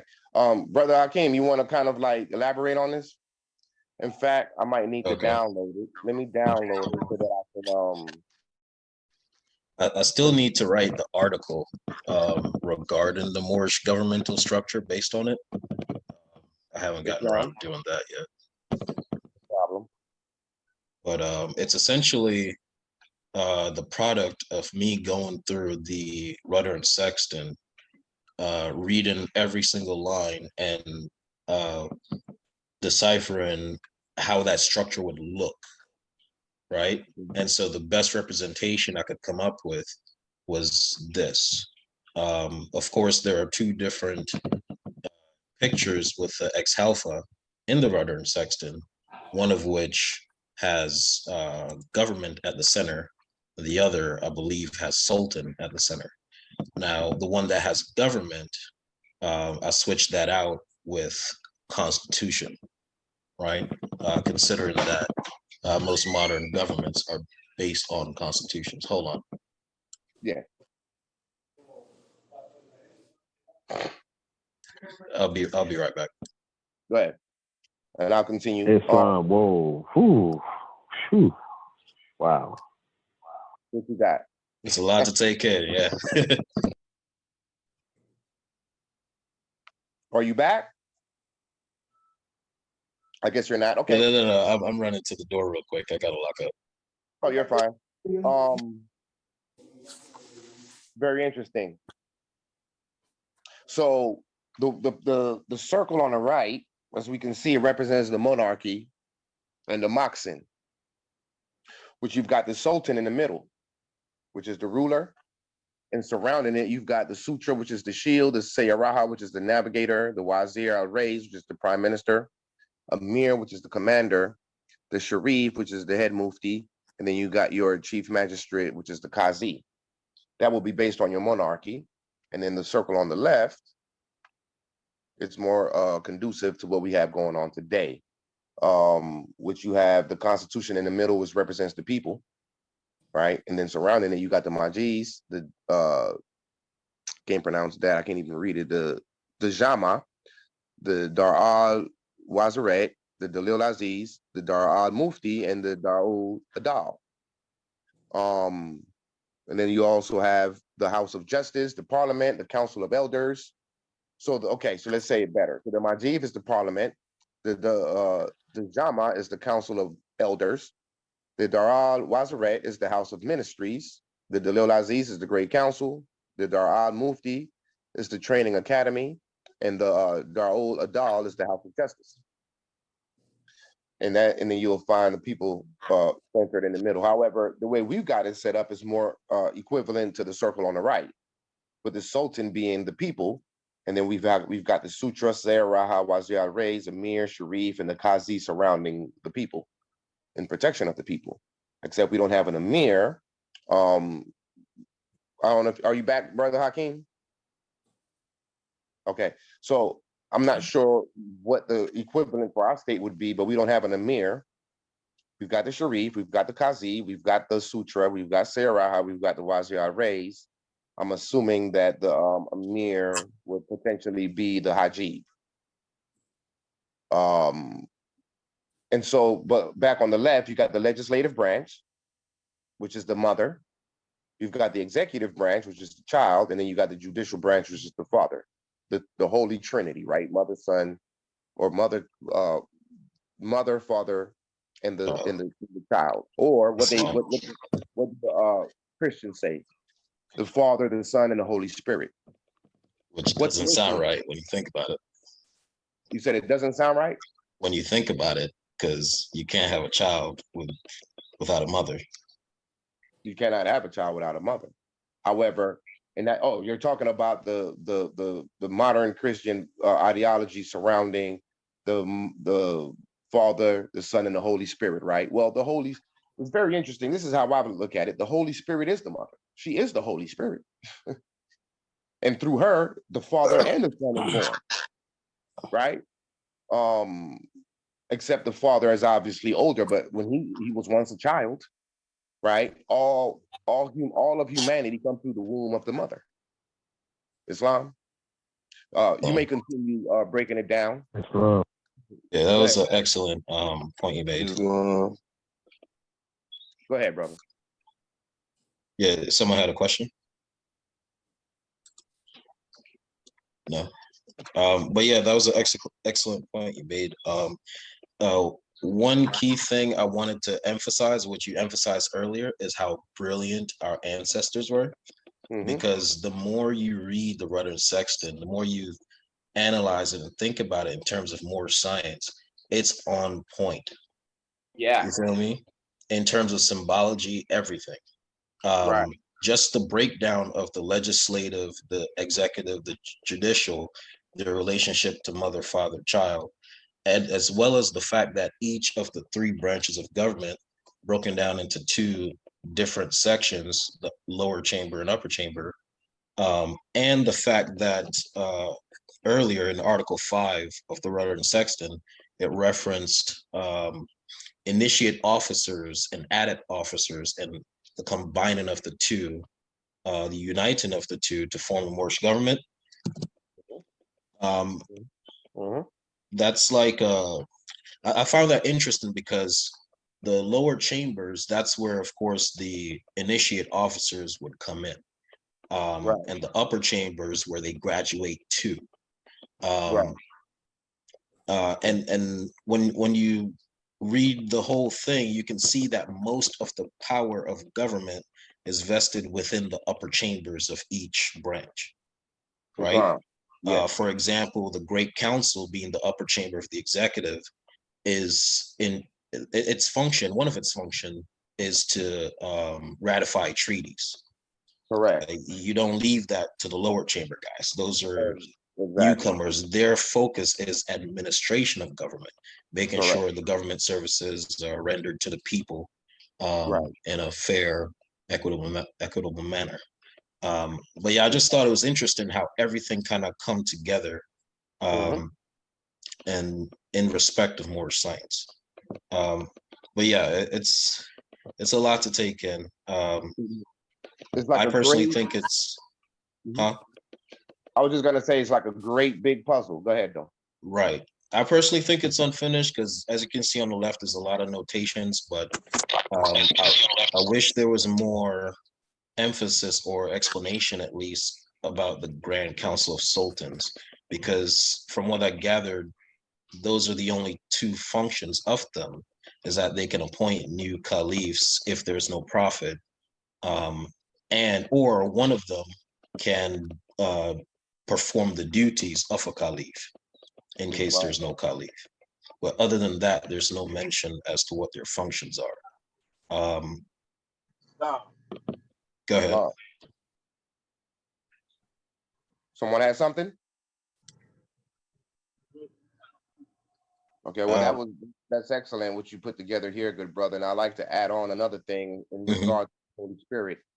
When we look at the idea of Joseph, Mary, and Jesus, we know that it stems from Isis, Osiris, and what's his name? Horus, right? But really, the correct term is Asar, Set, and Heru. Right. When we understand that, then we know that there's three human beings there: the Mother, the Father, and the Son. So if you say the Father, the Son, and the Holy Spirit, well, I used to think that it's leaving out the mother or the woman, but it's not. It's really giving her a higher title by calling her the Holy Spirit. Ultimately, the highest title on planet Earth is Mother. If you look at this Rudder and Sextant, the highest title in the Rudder and Sextant is the Sultan, the ruler of it all. But even the ruler or the Sultan has a mother. So is a Sultan greater than a mother? I think not. You understand? And so I needed to make that point clear for the mothers on the line, because they need to understand that as the matriarchs, you are the fallen humanity. That's why Prophet Noble Drew Ali was carrying the mother as he was walking out of the cares of the world, stepping onto the rock of salvation. And her on her womb, you would find the word humanity written on it.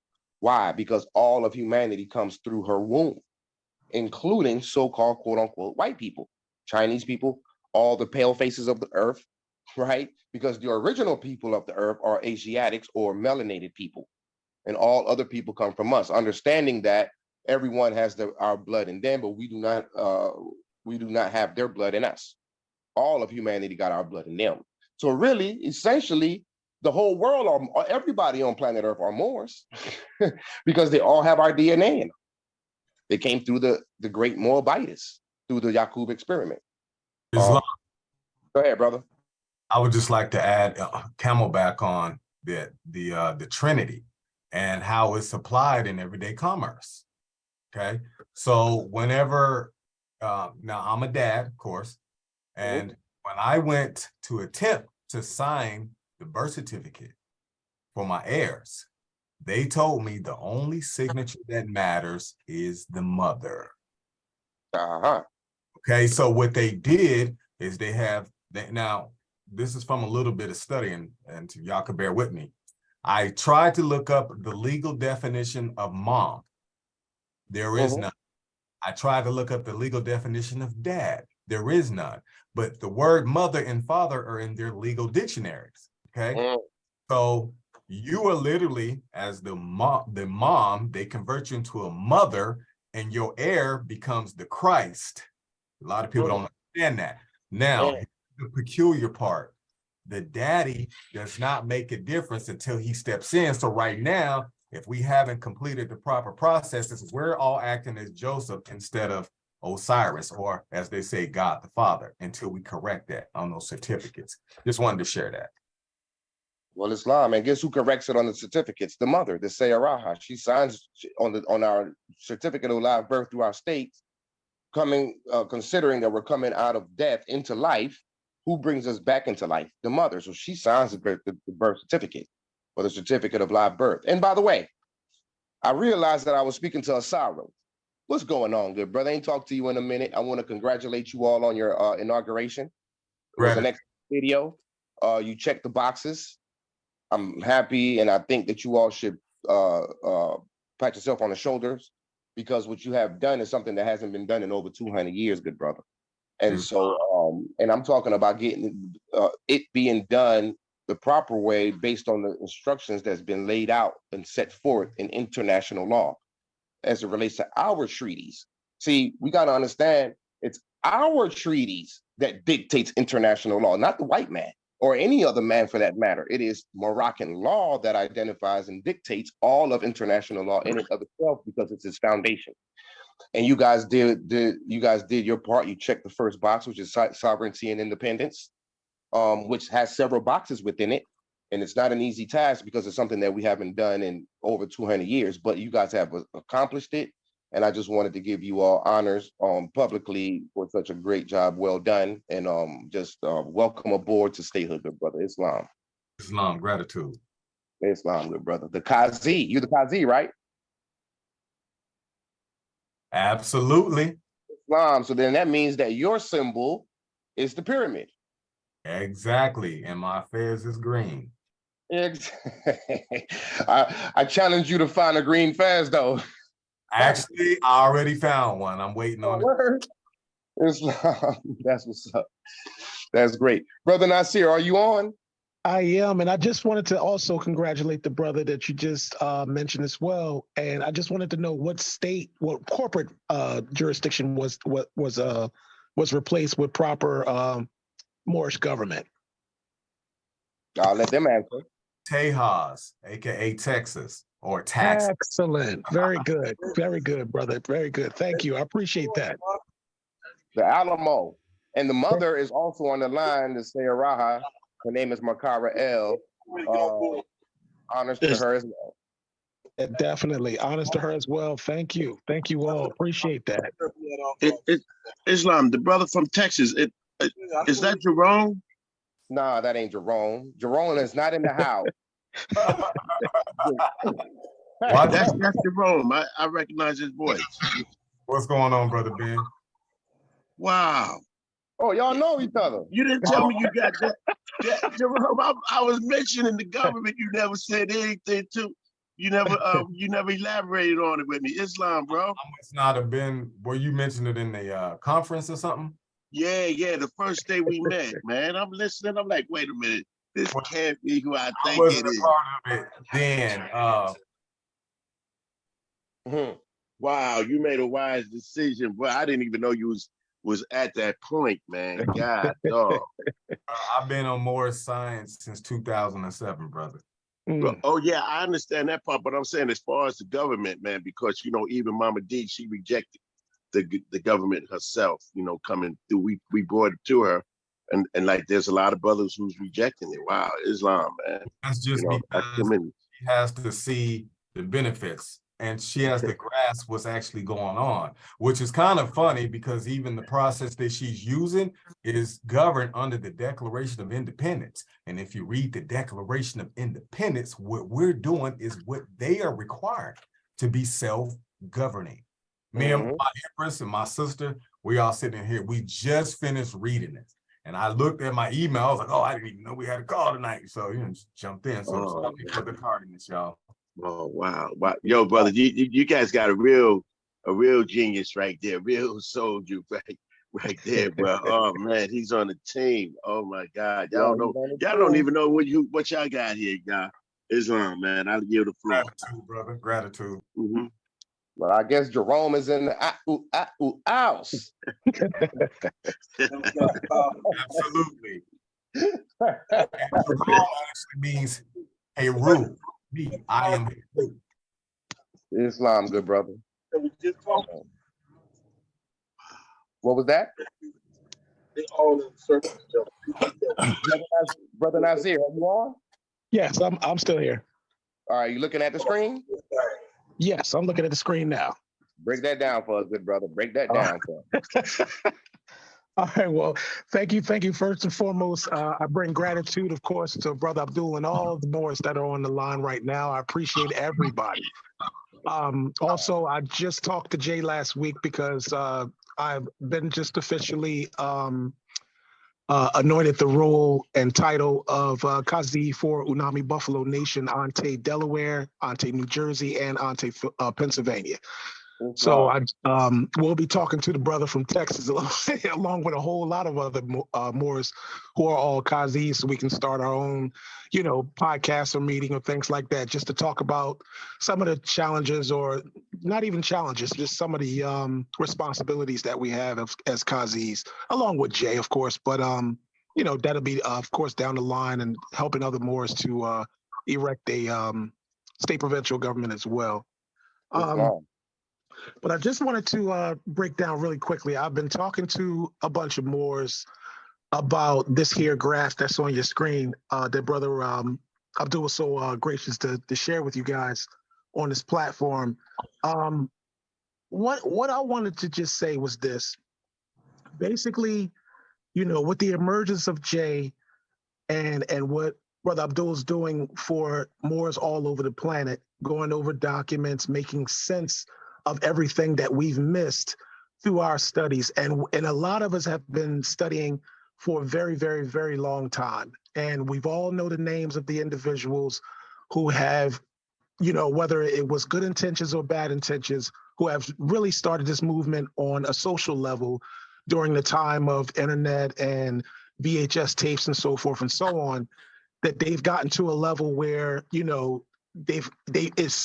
word more has snowballed in such a way where a lot of people have caught contact with it and really just kind of regurgitating the word, but that really doesn't know what it means, doesn't know the responsibility of it, and really don't have an account as to what the terminology and the titles are or what they mean.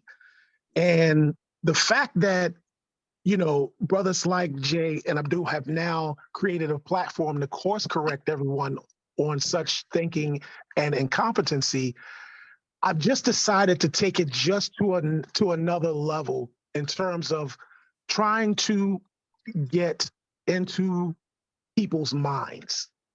I want to know, why is it so difficult for most people to accept facts rather than conversation? Why would you refute or not even address the facts of situations? Why would you constantly waste time, energy, and effort in trying to put a point across that has no merit in reality whatsoever? And a lot of Moors can come up with scientific reasons why, cognitive dissonance and things of that nature. And, that's acceptable. But if in the event that everyone is going in a direction to try to get rid of this capitulation regime that these Albions have had over us for so long, then why can't we all work together? And that's kind of like what I'm representing in this here picture that you see on your screen. And basically what it comes down to is just simply this, and I'll go over it very quickly. Planet Earth. That's Mother Earth. We got to take care of it. We were all Moors on this planet. And then through, as Brother Abdul said, a bunch of experiments happened, and we did it to ourselves, where we, separated and became two fractions of characteristics rather than just staying one. And we've treated those people in such a way where, they've gotten really, really jealous of us, because we were the purebreds. But they still had the respect for the authority. And we haven't lost that respect for the authority until we started losing respect for ourselves. And of course, respect for our mothers. Right. And as you can see on the screen, it's basically talking about in the division, the subject matter of this whole entire picture is you have to choose. We've gotten to that level now where you have to choose. What are you going to do? There's no more talking about anything else other than you being a Moroccan national or a United States Moorish subject. It is just that simple. And we've come to the agreement and to the acceptance of facts to where as many times as we've heard people in the past, whether you want to name it as Taj, Noble Drew Ali, or whoever, have all told us in reference points that international law and treaties are supreme law of the land. That one statement should have given us the structure for our studying. That's right. That's right. And anything else outside of that would be just the jargon and the jerking around that we've been getting for all this time. But now we've finally gotten to that point, and that's why, as I was speaking to Brother Abdul and other Moors, that's why I give so much high honors to Jay. Right. I know Brother Jamal from Rise of the Moors personally. I've met Taj Tariq Bey personally. I've met and I'm dealing with Sister Sharon on a higher frequency now from the Moorish consulate. So all of the platforms that we know and loved back in the day that we've gotten reference points to, or even if we studied the material, I've all dealt with all of them. And Jay was the only one that sincerely pointed out where we needed to course correct and made it into 81 current videos. Wow. So, and brothers like him and Abdul, you have to understand the premise of what these brothers are doing in terms of trying to get us to work together, because that is the key. You have to choose first, and then you have to work together, because even in your choosing of default jurisdiction and fraudulent jurisdiction, you still have to work with them. You still have to work together. Right. There's a requirement of you. And just like when Moors are constantly repeating, oh, well, United States doesn't have jurisdiction over me. Okay, well, then who does? Right. Who does? So this picture that you're seeing on your screen is basically just a format as to what legislation that we've enacted and what legislation the United States corporate body politics and the United States of America, whether you want to say little U, big T, or whatever it is, they are the quote unquote republic. But we will never fall under that category because the treaties say so. Not because I say so, not because Brother Abdul say so, it's because the treaties say so. So in that instance, as we're looking at the screen, it's just in a particular correlation and way for which we can look at this and just say as a reference point, okay, they did this, we did that. They did this, we did that. But then around 1945, when the UN took over, that's when now we have to, instead of everything being sent to Tangiers, now it's being sent in Morocco, here in New York. And it's just that simple. And when it comes down to the information, go ahead. You're referring to the depository, where it's now deposited at when you refer to the United Nations versus Madrid or Tangiers, correct? That is absolutely correct, brother. Absolutely correct. Indeed. And then, and it's in a sense where at the lower part, I've written down the boxes, the peripheral boxes that we have to check.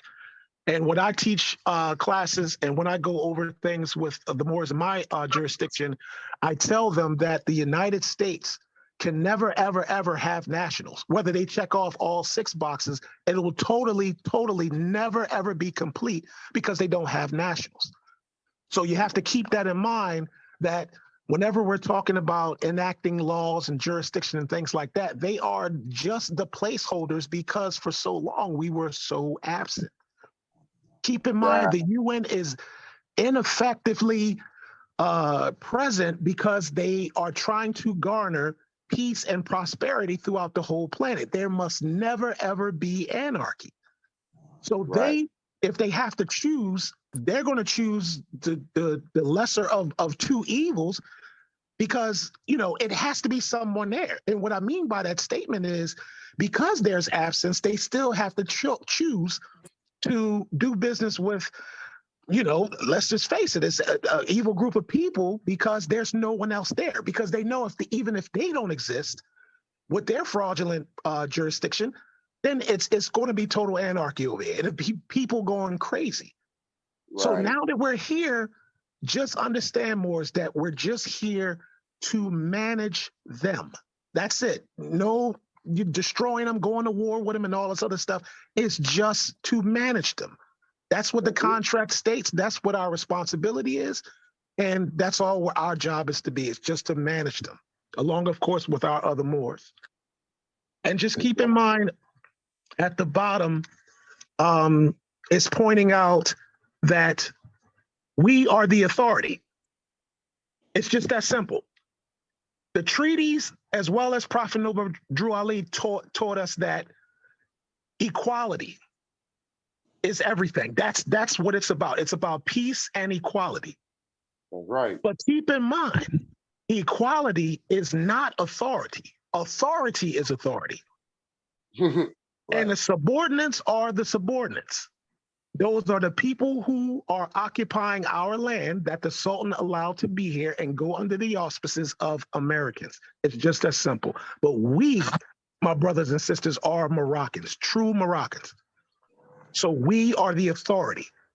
But as of now, Moors have to choose, just like Article 15 said, you have to choose between 100% allegiance, or you're going to stay where you are at as a Moroccan subject. It's just that simple. So I appreciate everybody, and I yield the floor. And I really appreciate Brother Abdul for inviting me and you know, give me a chance to explain this this diagram. Islam. Islam, brother. Islam. Islam. This is Go ahead, Brother brother. Lazakai. I have a question. Are these documents available for download, or are there any links that I can have to see these things outside of the meeting? Yes. This diagram is not available for download anywhere. The Rudder and Sextant, it certainly is. However, you don't have to go through the process. Just send me your email, and I'll email it to you, good brother. Okay, thank you. Islam. And yes, if anybody wants to diagram just to study or share or go over with the group of Moors in their jurisdiction, please, by all means, Abdul can, you know, Brother Abdul can just send it to you guys. It's all, you know, it's open forum. Islam. So what we're looking at the very top, you will see at the top left, you'll see Moorish Empire, Moors, Moroccans, Moroccan nationals, right? The correct identity of the people. And then on the right, I'm assuming these are the signatory powers: the British, the Dutch, the English, the Americans, the United States of America, and United States. Am I correct? That is correct. Exactly.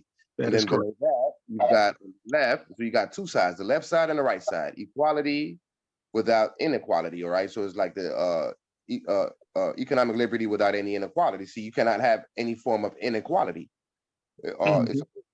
Everything must be equal across the board. Doesn't mean that that the colonists are equal to us. It just means that they're humans just like us, right? There you go. Yep.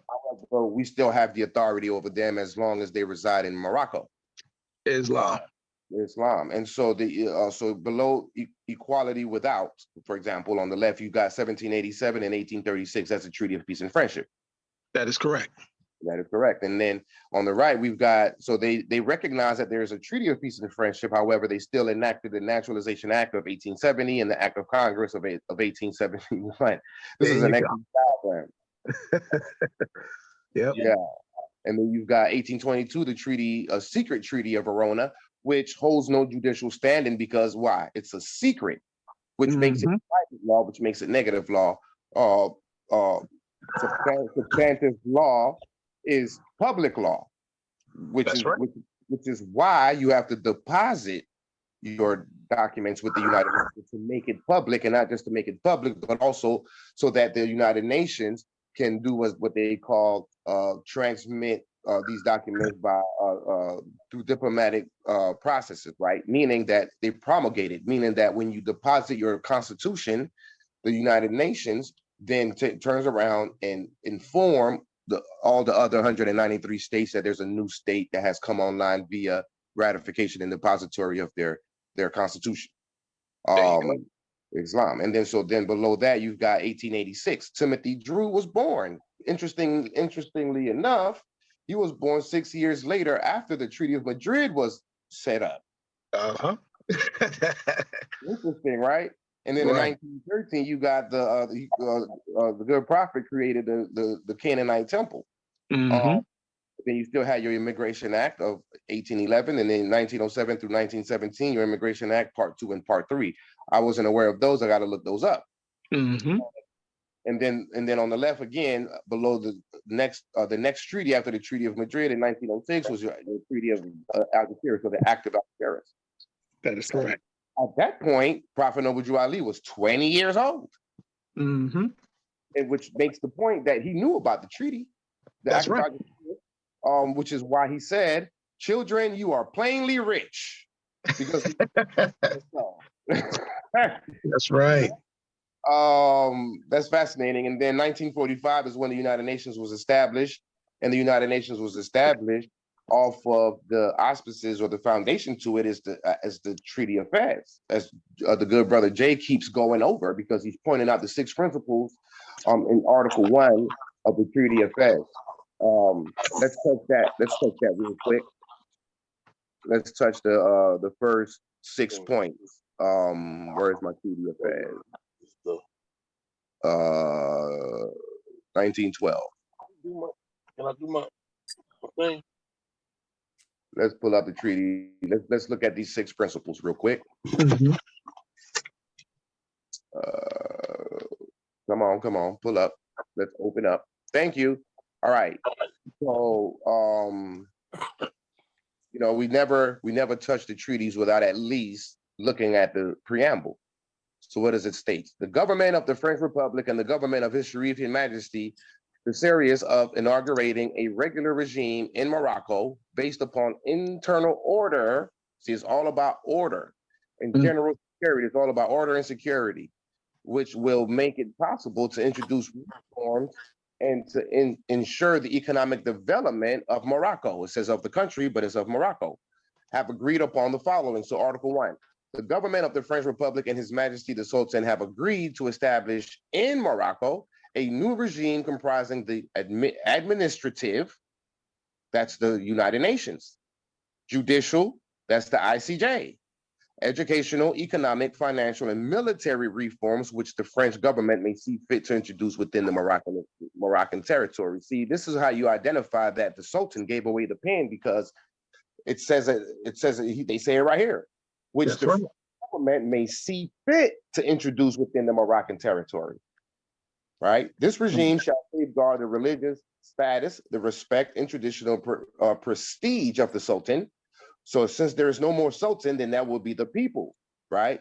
So we can rephrase it and say that this regime shall safeguard the religious status, the respect, and traditional prestige of the Moorish people, the exercise of the Mohammedan religion, and of all religious institutions, in particular those of the Habus. It shall include the organization of a reformed Sharifian Moxen. Look how it's spelled, Khzen, whereas in other areas you will see Ghzen, but it's still the same term. Islam.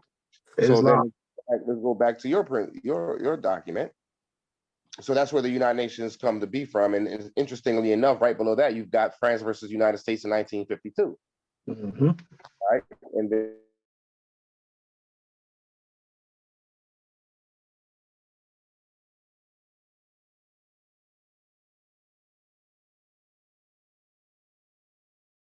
you got 1948 United Nations, there's the relations of 1969, Right. for example. Right. Correct? There was also right. ones of 1961 and 63. Exactly. In fact, I got some of them here. Let me look at the titles. See, I've got them saved in order. UN Resolution 50. Okay, so 1961, the Vienna Convention on Diplomatic Relations. 1969, Vienna Convention on Laws of Treaties. I got to download some more Vienna Conventions. Next, I got the Burkina Faso versus Mali frontier case and the rights of indigenous peoples, etc. Okay, back to this. Okay, so in 1956, Morocco gains its independence. Well, how did that happen? Can anyone tell me how the Morocco gains its independence in 1956? What happened in 1956? How they ended up with their so-called independence? Well, the Sultan stepped down in 1956 and became king of the new modern state, the Kingdom of Morocco, right? So it's a new establishment, right? But what independence are they referring to? The independence of the independence from the control of France that was given to France by the previous Sultan in 1912. Keeping in mind that this is 1956, so you're dealing with Muhammad V at that point. Right. So for him breaking away from the rule of France, because according to the Treaty of Fez, the Sultan couldn't do anything without first seeking wise counsel from France. So eventually he decided that he wanted to break away from the French protectorate, right? And that's what happened in 1956. Right. This is a fascinating 1999, the Legrand case. That's France. Germany versus United States. Who was the Kobe cannibal case in 1981? I'm glad you asked me, brother. That's a case that slipped through a lot of people's fingers. But I've studied it, and it's very interesting. But I'll summarize it very quickly for the time being. There was a brother, well, not a brother, but a human being. Yes, his name was Esau Sagaway. He was a Japanese national doing his internship in the University of Paris, France. He was studying journalism, and he was taking a class with a few, of course, French and, get this, Moroccan students within this specific university. Right. He was born with vitamin deficiency. His father, said that he did a good job growing up as a child because he couldn't play, couldn't go in the sun too much, and so forth and so on. He had a few issues. But one day, he invited one of his classmates over to his apartment, and he wanted to go over some notes and whatnot that he had to do for his class. She went through the class with him, and within a few days or so after that date, she was prescribed missing. At one point, a lot of people, was coming to realize that she had been kidnapped or she was just missing, so they started putting out information about her. And then one day, I think about a month or two later, he decided to take a walk in the park with a suitcase. When he sat the suitcase down, in his testimony, he said someone was talking to him and telling him to walk towards the light because it was a sunny day. So as he got up from the park bench, he left the suitcase on the side and he started walking through the park towards the sunlight or sunrise. And a young lady passing in this park, French lady, noticed that there was a red oozing substance leaking out of the briefcase. When they got a chance to call the cops opened it up to find a leg, a arm, and I think it was like a few fingers or something like that, a slab of piece of meat or human flesh. They went back to his apartment, searched it, and found out in the basement, he had cut up his colleague or the student that was in his class. He cut her up, and he was digesting and feeding on her flesh. So it was causing a smell within there, so he didn't have enough room to stuff her remains inside of the freezer. So he started to put them in a briefcase and drop them off all over France in this particular park. Oh my God. So what happened was once he got caught, and this is where the premise of the case was on this sheet. Once this man got caught, the French government immediately called the Japanese consul because he's a national. So when they called him, they interviewed him along with French nationals, and he admit to the whole crime, along with possibly killing 4 other women doing the same things to them. Wow. So immediately the case went international, but the first thing that was enacted was this, and I need everybody to pay attention when I say this. The first thing was enacted is they brought the treaty between France and Japan to the table. And what Right. Japan pointed out is, regardless of what happens, that man is to be released in Japanese custody. Within 24 hours of his testimony, he was on a plane to Japan and he was released by French authorities. That represents consular notification access. There you go. Wow. And he to this day is still a free man in Japan writing books and getting famous off of what he did to those women. Oh my God. Never saw one day in jail. Wow. And just to expound on that, as a message to Moors, because I know a lot of Moors are going to take this and think they can do whatever they want. That's not a free pass. It's not a get out of jail free card. You will have to deal with Moorish officials. That is correct. Crimes. Right. Thank you, brother. Thank you for that. Thank you for that, because that is the most important as well. Excellent. But I just want that. Go ahead.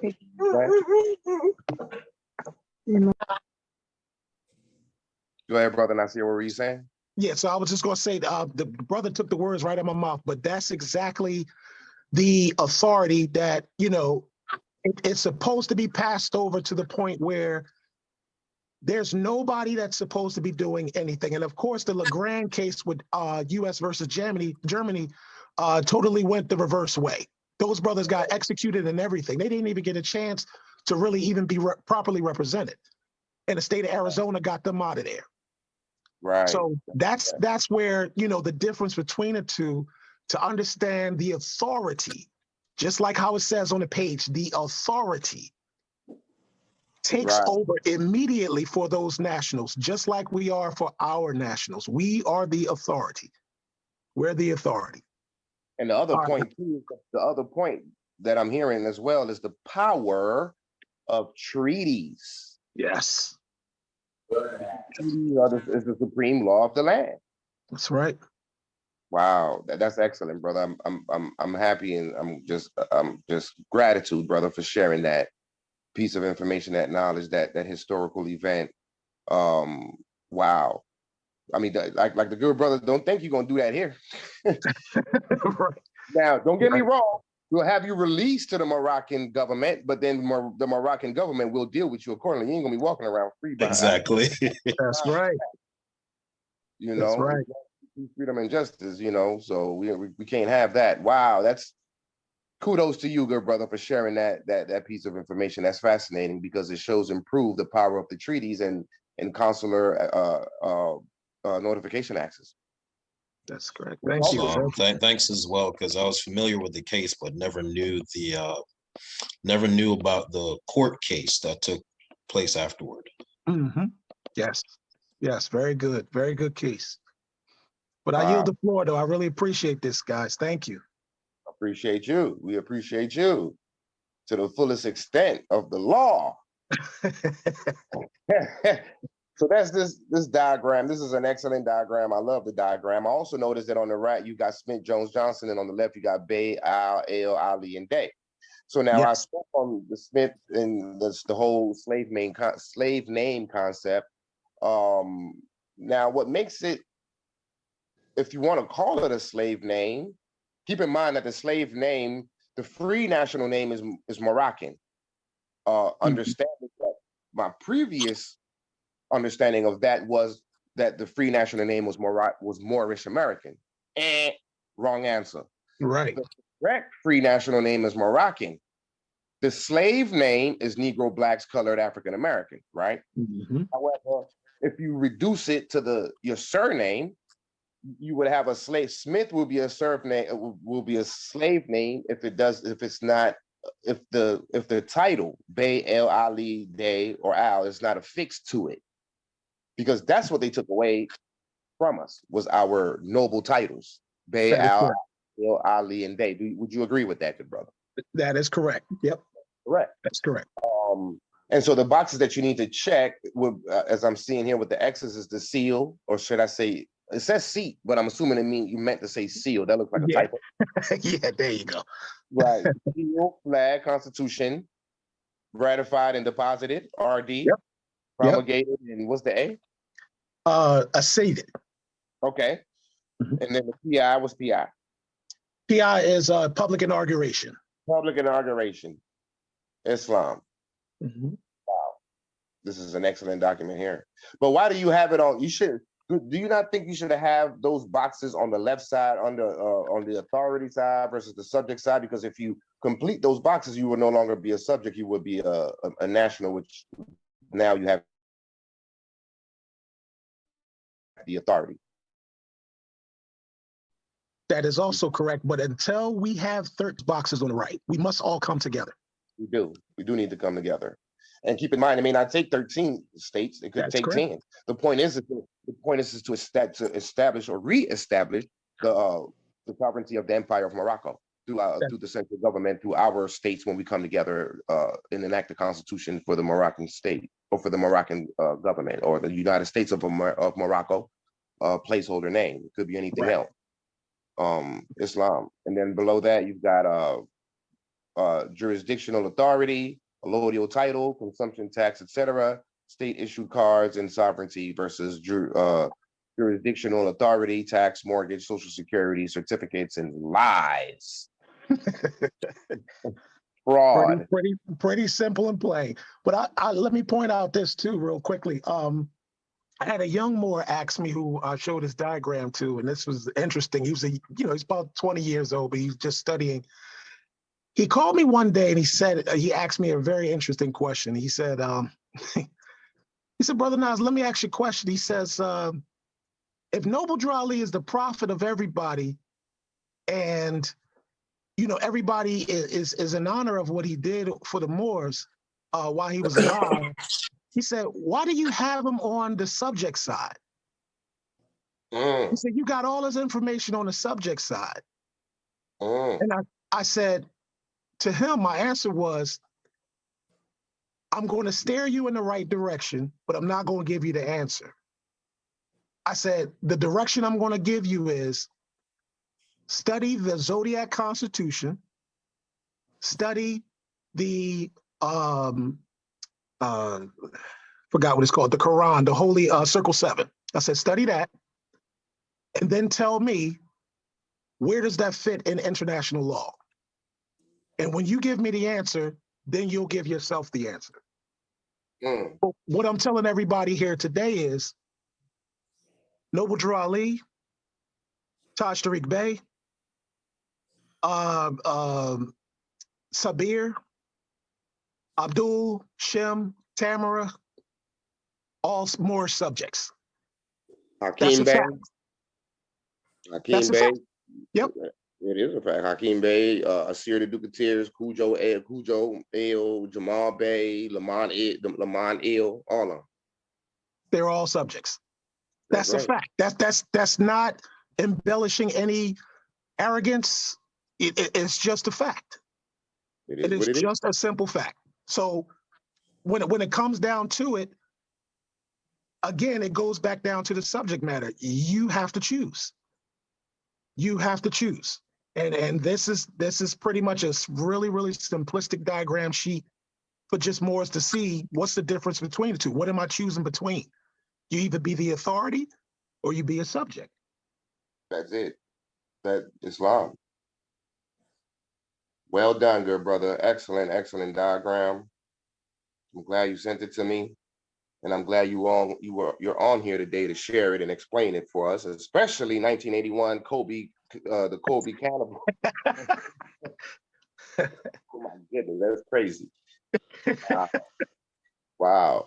And conversely, I don't believe that France, or should I say Germany and the United States had a treaty dealing with, or at least it did not have an agreement between the two states, which is why the Legrand brothers were executed. Right.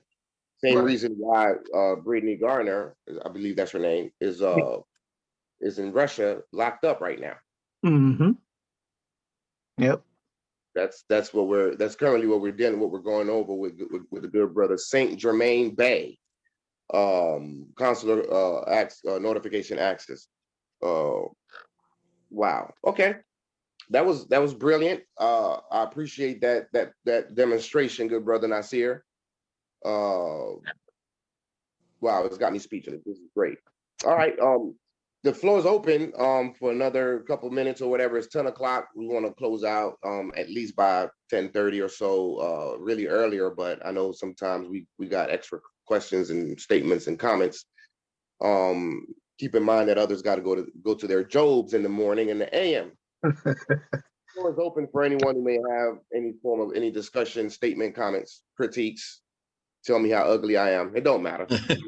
So, I just wanted to state real quick that with more and more Moorish state governments coming online, pretty soon we're going to have to establish at least one international organization, a Moorish organization, that would be able to be like a hub for all of them, to maintain a directory of every different state. And I'm thinking of one official from each state, preferably, as well as any other administrative tasks that need to be dealt with for each state, and communications could be made there. Excellent idea. Agreed. Yeah. Good idea. Yeah, excellent idea. Good brother Akeem, keep coming up with some great ideas. That's wonderful. It's low. Islam. Go ahead, brother. Islam, Lazakai, Bay. I had the idea of, establishing a TikTok page and some other social media accounts, because I like the information that's getting spreaded here. And I feel like my generation, we would probably take hold to it a lot quicker if, we had these types of things set up. I agree. And I think you should do that, brother. Definitely. All right. You got my blessings. We could talk, we could speak further on that. Your brother Shane's son, correct? Brother Lasakai? Islam, yes. Okay, good brother. Good deal, good deal. We want to send more prayers and give thanks to the ancestors for the assistance the ancestors gave your young brother Yeshua. We all had him in our prayers, and he recovered quite fast, and we're thankful for that. So when you get a chance, good brother, tell the young soldier that we said hi, and also let him know that we love him. Islam. Islam. And we'll speak. I got to set up a call with you, good brother. I know you've been reaching out. You've been trying to reach out. There's things that you want to establish within the state, and I appreciate your active mindset. So we'll be in touch. We'll talk. But yes, you have the blessings to establish a TikTok channel and all that stuff. We'll talk further on that. Okay. Islam. Good brother. We give thanks to you. He's a young 20-year-old. You're 20 years old, correct? Yes, sir. Yes. We got a young 20-year-old who got the right idea. He's active and not passive, and that's exactly what we need in the state. So gratitude to you, good brother. Thank you. Definitely. Islam. Much gratitude. Yes, sir. Brother Nasir, I was told by the good brother Jay that you have a scheduled date for sometime around the 15th or so for your inauguration. Yeah, actually, we had to push it back a little bit further, but the 15th is when we will have definitely all of our documentation and everything ready for sending and depositing with the UN. So it's a very momentous occasion for us to be able to see all the blood, sweat, and tears towards, all the work that we've done and a whole lot of other people and Moors have done. But definitely that's going to be the specific date that we, send it off and have everything signed. Well, you won't. I'm not. You won't exactly be able to do that. I'll tell you why. Because when you send off one of the documents that you're sending off, aside from the ratified Constitution, is a Declaration of Statehood document. That Declaration of Statehood or Declaration of Independence contains a link to your public inauguration. So you want to propagate your inauguration as well. So you really wouldn't be able to send it out until you had your inauguration. So really, after your inauguration, the proper sequential order is your inauguration. Then you send off the documents so that you can promulgate the public inauguration just as well as your ratified Constitution. If you understand what I'm saying. I know exactly what you mean. Got it. Islam. Got it. Thank you for that, brother. You're more than welcome, good brother. We're here to assist all the Moors, and we do it. I like bragging on this. I love to brag on this. We do it for free. We don't charge anyone, right? So, Right.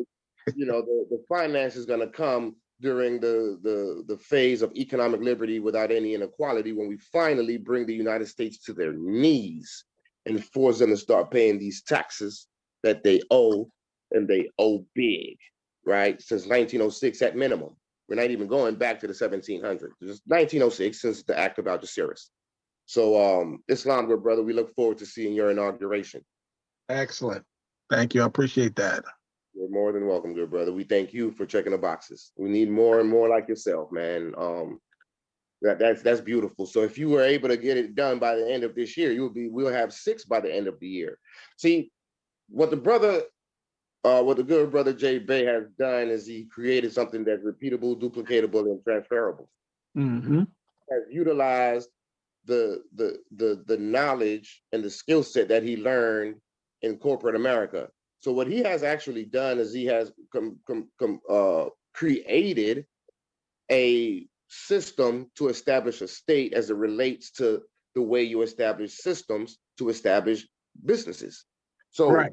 different than the McDonald's system. Anybody, whether you're a 15-year-old or a 30-year-old, it's a system that you just get. You just basically, if you ready, once you get hired, you just come in and it's a plug and play system.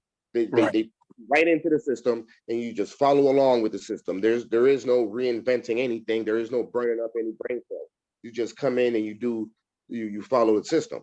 And that's exactly what has been created here. And it's obviously working because within 2 years, there's 5 with a possible 6 states. That's big. That is Huge. brother. Yeah, man. So I give the good, every time I talk to him, I give him his flowers. I'm talking about, you know what I mean? Good smelling roses and stuff, magnolias. That's what I'm giving him. Because the prophet did say that Moors will come in with their eyes wide open and put the old Moors in the back. I really attest that to the good brother J. Jermaine Bay, because he has put all the old Moors in the back with the old paradigm that hasn't really been working, has been getting us, in jammed up situations. I'm speaking by experience because it happened to me through RB Bay publication and the nationality cards and all that. I was out there standing my square and demonstrating to keep the demons straight, right? Right. It worked and it worked and it worked until it didn't work anymore. Mm-hmm. You want a solid system. And the thing with the solid system is that once we establish economic liberty without any inequality, it covers all nationals across the board versus an individual who was able to navigate properly to gain whatever remedies within the United States, but that remedy that he was able to gain is an individual remedy. That remedy only serves him. It won't work for me. I have to go back and do the same thing that he has done. But what we're talking about is putting together a system that covers all the nationals all at There once, you go. right? There you go. Right. And that's the big difference when we're dealing with statehood and international law. And international law is the answer. Moorish treaties is international law, and it's the foundation to it. All law is based in Moroccan law, even negative law. Again, law is just something that's neutral, just like the talisman, as I was explaining earlier. Mm-hmm. You know, based on your intentions, law can be negative or law can be positive, but law is just law. Right. So with us coming into this movement, that's why the prophet was such an important factor in this, because he taught us to have love instead of hate and to operate based on love, truth, peace, freedom, and justice. You understand? And when you lack knowledge, especially knowledge of yourself and knowledge of, excuse me, international law and the treaties, it promotes fear and hate, because you don't know what you don't know. But once you understand that you have all the authority, when you understand that you have all the power, suddenly these colonists don't seem to be too much of anything. Right. So there's no need for hate or even fear. Right. If there's a problem in our establishment, it's not the colonists, it's our own who have been blocking us from these principles and working with the colonists to keep us in the state of acquiescence. But those days are over, baby. We coming online, and we definitely gonna force them to on their knees. In fact, I think we're gonna crush them. I know we're gonna crush them in the ICJ. It's gonna be it's checkmate once we get to the ICJ. We just got to continue checking the boxes, and before you know it, think about this year, how fast it has passed. We're already facing the quote unquote so-called new year, which is not the new year, but you know what I mean. Right. Yesterday it was January. Mm-hmm. Time is flying. So before you know it, we'll be at the ICJ, and then we'll be establishing our economic liberty without any inequality, and our children will have a much brighter future. Islam, brother. Any more comments? Any more statements?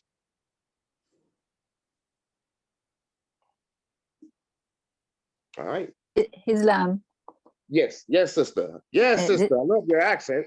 How are you? It's Sister Afia here. I was just trying to, I didn't get the name of the state that Nasir is representing. Oh, Unami Buffalo Nation, sister. Unami Buffalo. Okay. Thank you. And also, what are the territories? Territories are Ante, Delaware, New Jersey, and Pennsylvania. Okay. So you awesome. You have spoken with Sister Jana Musa Bay? I did not. She said that she spoke to you. Oh, Jana, I'm sorry. Yes, it was another sister that I was referred to, but I didn't speak to her yet. But yes, Jana, yes, I did. Yes, I did. She's off right now. She was on earlier. Yes, because she's I believe in New Jersey. That is correct. Yep. Okay. Yep. So you guys should she should potentially link up with you and potentially be Dalil Aziz. Definitely.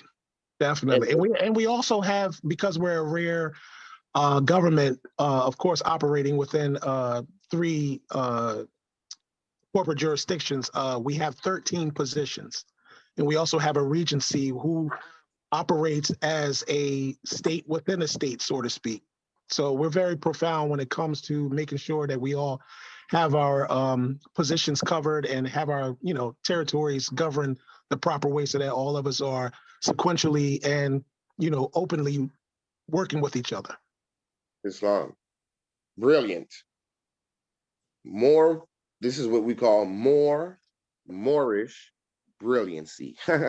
So what about Sister Sharon? Are you in touch with her as well? Correct? Yes. She is very, very, very excited about course correcting, and that's what I just simply call it.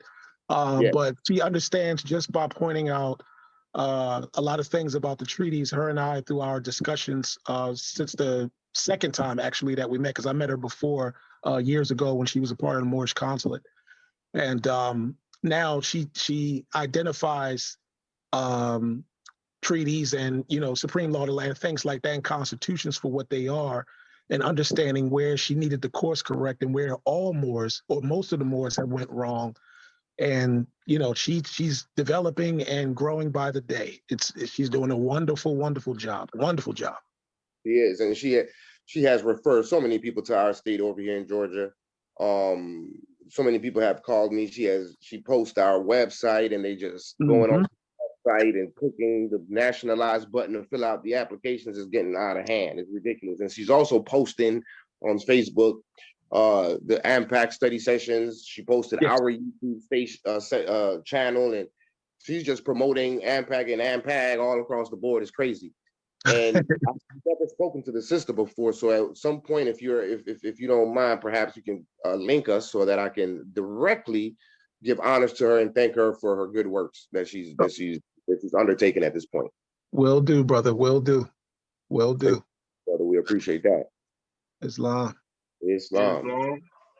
Go ahead, brother. Gratitude to all Moroccans.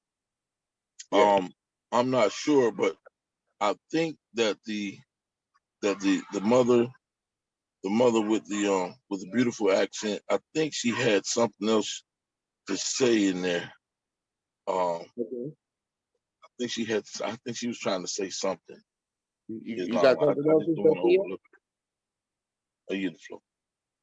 Thank you, brother Shin. No, I'm good. Thank you so much.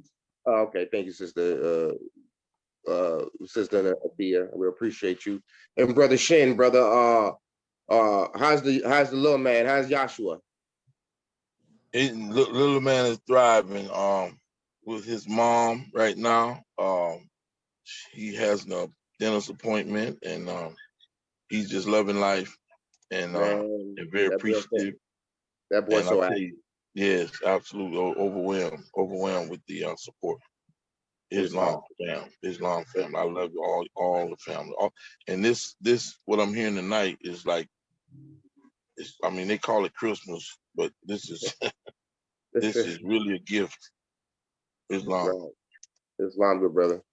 Thank you, brother. Yeah, and more blessings and more blessings to you and your family and your son, man. Islam. Anyone else got something? Sister Makari, you kind of quiet tonight. That's interesting. I'm tired, brother. I'm just tired. I knew it was something. I knew it was something because Sister Makari's vocal, she be speaking, and I appreciate it. I always appreciate when you got something to say. All right. Well, with that said, if no one else got anything, we'll get ready. We'll go ahead and close out so that we can get ready for tomorrow. I want to give thanks to everyone that's on the call. I appreciate it. I appreciate your presence. Please continue to come back. It's every Sunday and Wednesday at 7:30, unless there's any changes. I'll let everyone know ahead of time, but it's usually every Wednesday and Sundays at 7:30. Sundays are treaty classes and Wednesdays are just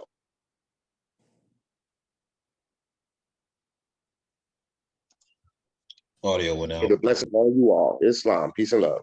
Peace, Islam, peace and love. Thank you. Thank you very much. Thank you all. Islam, peace and love. Peace and love. Peace and love.